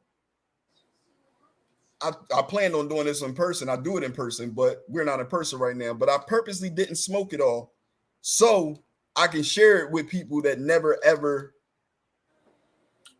played or won a championship. You dig what I'm saying? And if you want to, bro, whenever we see each other, I'll bring it with me. It's stale than a motherfucker, but we can light it and we can take a puff, bro. I swear to God. That's what I kept it for. You dig what I'm saying? On top of that, you to that. On top of that, here's my ring.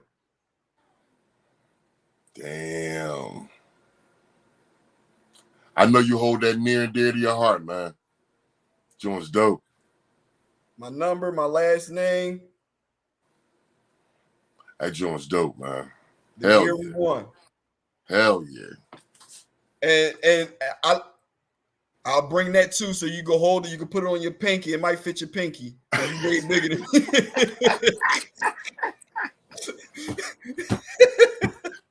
Yo, I got you. I got you. All right, but I appreciate you, Big Roll. Take care of that knee. I know you feel it 2 days before it rained. Hell yeah, man. I know when it get cold, you can't have that leg bent for so long. Come on, Big Roll. I'm right there with you, bro. Thanks for having me on, good brother, man. Appreciate it, dog. Yes, sir. Yes, sir. Now, moving on, people. I had some years off after the knee injury and playing semi-pro, and some more pro leagues started popping up. And I'm like, damn, I'm actually living my dreams. It's not the NFL, but I'm in a position to play professional football. So I got together my film from when I played in that development league. I know y'all tired of seeing pictures. The only video y'all seen thus far was the video of me tearing my knee. We're going to show this video, then I'm going to go through a couple more pictures and we're going to wrap this thing up. Big exclusive, could you show my development league highlight reel, please?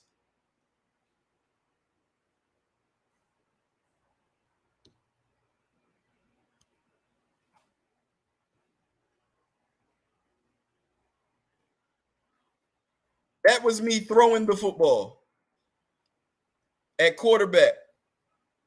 That's me at quarterback again. And I'm sorry, this isn't the highlight reel. This is on the show for a game that I had to start at quarterback because our quarterback was hurt. This is in the championship game. That picture that y'all seen with me returning the kick, this is that kick return. That's the picture right there.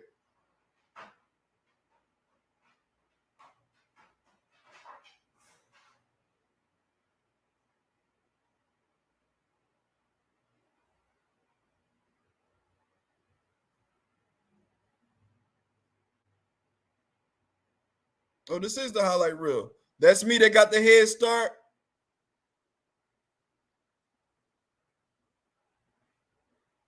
That tackle actually hurt. He put his helmet on my quad. That's me running before the play starts.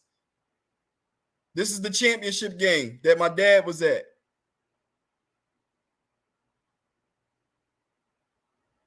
Put us in position for the go-ahead touchdown. That's the Be Great picture right there.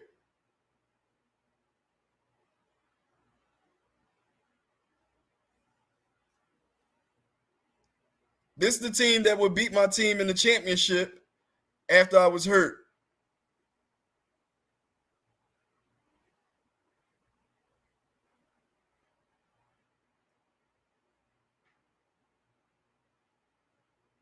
It did, bro. It meant I couldn't fuck up.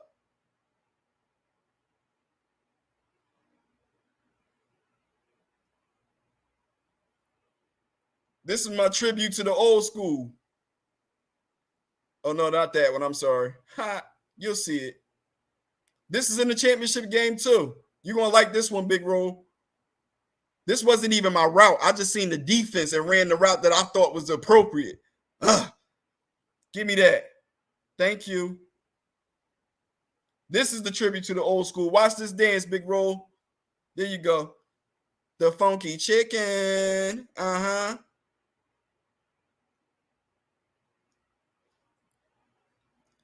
Another kick return.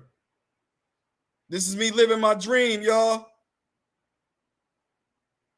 This is me living my dream.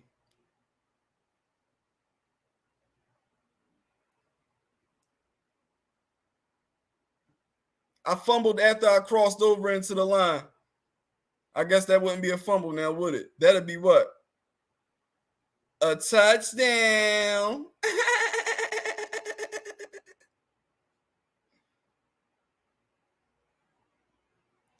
We got on pennies because they showed up with red jerseys on too.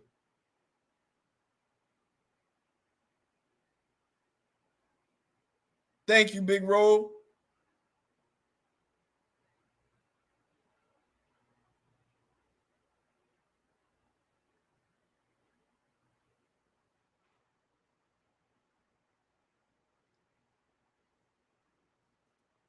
This right here is against our rivals, the Conshohocken Steelers. I asked my coach, could I do this? And he said, yeah, go ahead, Springs. Be exciting, Springs. Give us something to cheer for.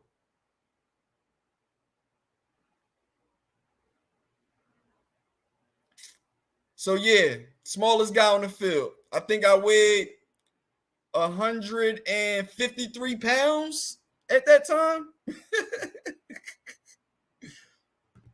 So that was the highlight reel I put together. And that highlight reel got me to this next picture. Yep, the TO. Put that next picture up, Big Exclusive. Yep, I was playing for the Pittsburgh Defenders. They signed me off the couch, just off of my film. The next picture, Big Exclusive.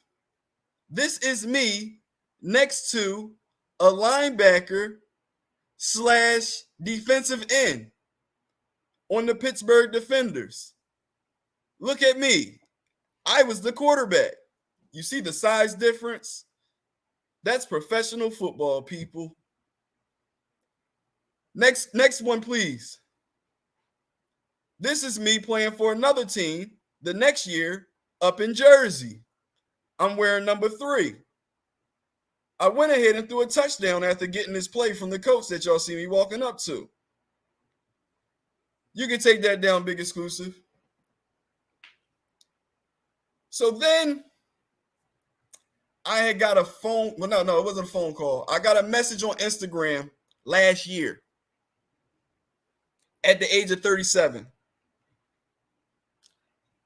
I had got invited by Trent Richardson himself to come and try out for a Mexican professional football league who were looking for American players to make the league more exciting. But I only had 2 weeks to prepare. And I hadn't played football for like, what, a year and a half, 2 years at this point?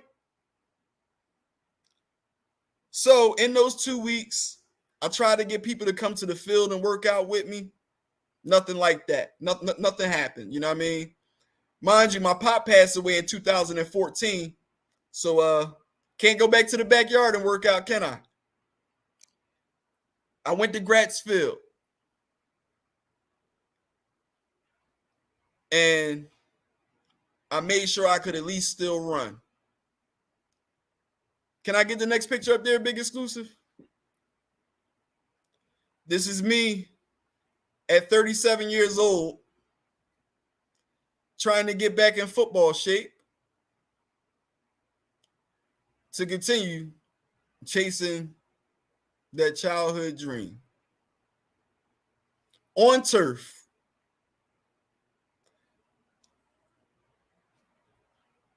Next picture. This is me at the end of the tryout with Trent Richardson. I didn't get picked because my legs cramped up on me halfway through the tryout, and all I could do was throw the ball. I couldn't move. I ran a good 40, though. That's why I got invited back this year at the age of 38. At the age of 38, I got invited back. Funny, right? Can you take that down, Big Exclusive? Now, I integrated my story with the story of the turf monster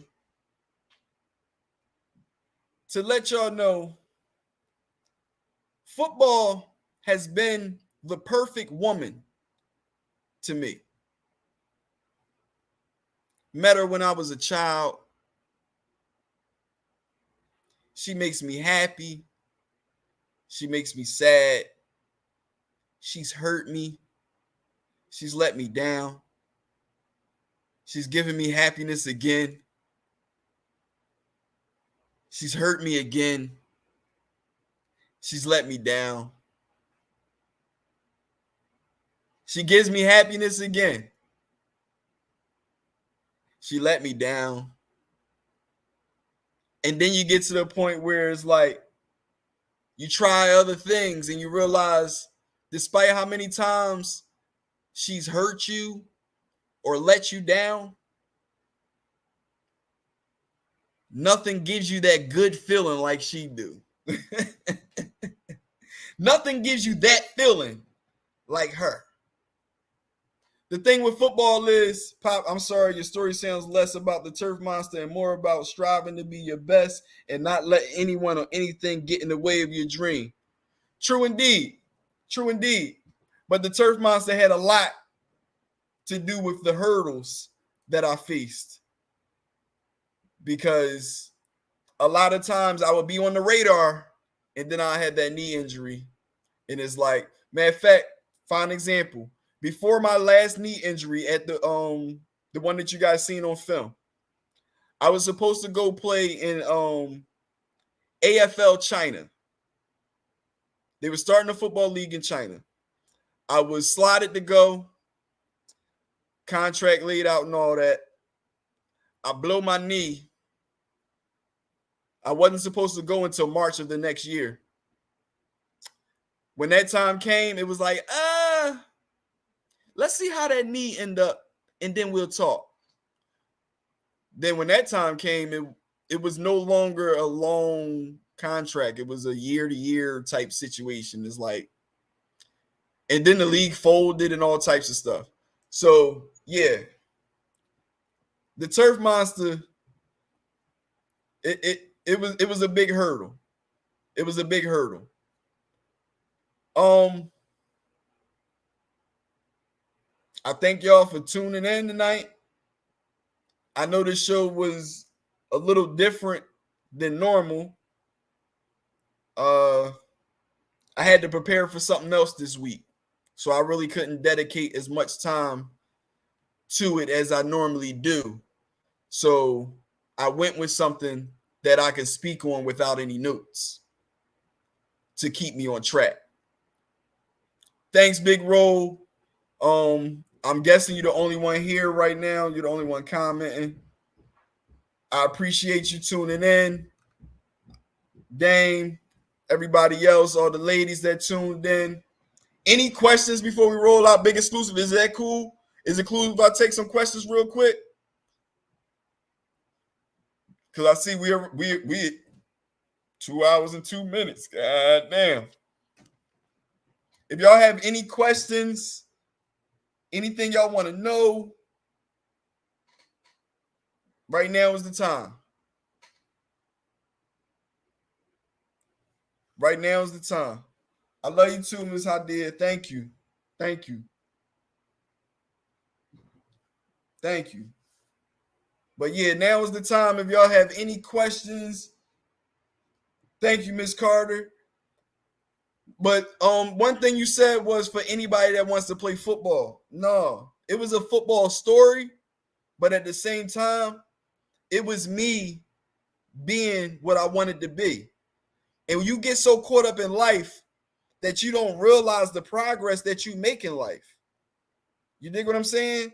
Sometimes you got to sit back and think about where you was 3, 4, 5 years ago and celebrate the progress you made. Who was your best wide receiver playing with the Outlaws? Well, it wasn't you, nigga, because you played tight end. Now, my best wide receiver was the one that caught the ball. Now, how about that? Come on, man. You know I'm too slick. You can't lay no traps out for me, man. You got to lay a better trap than that, man. You can't lay no traps out for me, man. Pop, I got to ask you this one question without overstepping my boundaries, but I feel it's necessary. For sure, bro. I'm not easily offended. Go ahead. What's up? I'm quick, so make sure you don't say nothing smart. I'm quick. I'm witty. Be careful.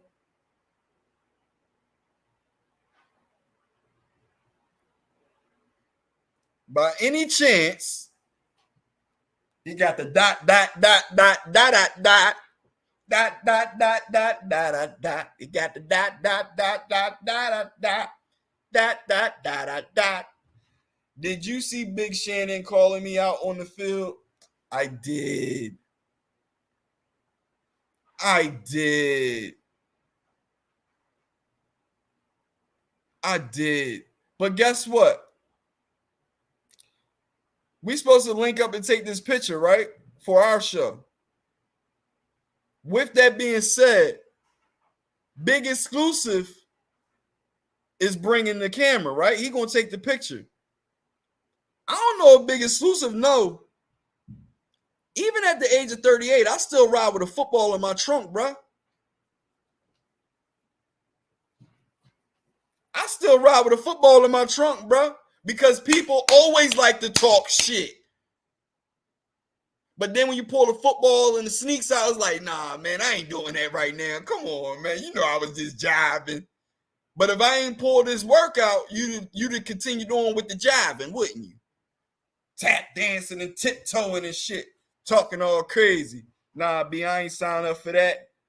Is it safe to say he going on blast tomorrow morning? Hey, by all means, if that's what you want to do, but you know he might put up that picture of the New York midgets. Just make sure you record that. He might post a picture of the New York midgets if you put him on blast. We don't want that. We do not want that. But yeah, I thank y'all again for tuning in tonight. We'll be back to the norm the normal structure of the show. Close as me and Ro gonna get to playing football. Closest me and Ro gonna get to playing football is Madden. That's not fair because one of y'all, I can't say both of y'all, one of y'all probably ain't picked up the sticks in a couple of years. So it's gonna take a good 2 games for you to get reacclimated. And then after you get your ass bust those 2 games, they ain't gonna let you live that out. No, ain't no practicing, nigga. Pick up the sticks, nigga. Ain't no practice. I bust your ass. No, so what? That's your bad. You ain't played for 2 years. I bust your ass. Men that play football always share brotherhood. For sure, bro. For sure. I met some of the coolest dudes through football of all nationalities too, bro. Of all nationalities. I hold that brotherhood close to my heart. Means a lot to me. Me too, bro. And we can always recognize each other. They can't really recognize me so much because I'm so little. But when I say, you used to play ball, they be like, yeah. I said, you was a tight end, wasn't you? How you know that? I can just tell by the way you built, good brother. Bro, I met Brett Selleck one time, right? I shook his hand. He was like, damn, you got a hell of a grip. And I'm like, well, you know, I play a little bit too. I showed him a picture, and he looked at me like, you play football? I'm like, yeah. He said, wow, keep it up, bro. Yeah, this shit look crazy now. I be so confused looking at it, but I would bust you and roll ass. I just need one game to figure out the sticks. It depends on the system, bro. If we talking about PlayStation, you just stuck your foot way down your mouth.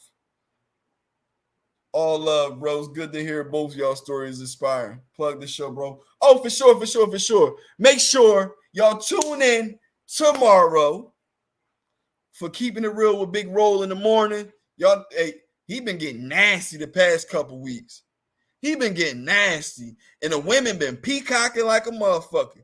I don't know if y'all up on the term peacocking, but a male peacock, I use the term for male and female, but a male peacock, when a male peacock sees a female peacock that he wants to engage in relations with, he put his feathers up and he shake them. And y'all be peacocking like a motherfucker. Male and female, y'all be peacocking. And you know what? While I'm in the driver's seat, since y'all like to say I be throwing my reel out there, I don't throw my reel and my casting net out there. I'm just a friendly guy. That's all. I'm just a friendly guy. I love people. I love people that are nice and genuine to me. If you're nice and genuine to me, I love you. I love you. It's as simple as that. See, some of y'all don't know what love is. So y'all think if somebody say they love you, that they trying to, what is it, GDD? Get the draws, dog. That ain't me. Used to be. Not no more. Ain't me no more. So yeah. Tomorrow, Keeping It Real with Big Roll in the morning, each and every morning on the Big Exclusive Network. And Tuesday morning, you got the Big Exclusive Podcast coming on in the evening. We waiting for Foreplay with Bianca. I'm waiting for it. I don't know about y'all. I was waiting for it. Because when she be talking on Big Roll show, she act like she be tighten up her lips and not saying what she really want to say. So I can't wait to see this show and see what it's hitting for. But yeah, make sure y'all keep it locked on Big Exclusive Network. Tune in each and every day. Big Exclusive Network. Big Roll every day. Big Exclusive Tuesday and me on Sundays. Oh, and one more thing. 9/11. Other than the towers coming down, me and Big Roll going to be broadcasting live the Philadelphia Eagles game day special. Yes. And we going to talk some football. I appreciate y'all tuning in tonight. Good night.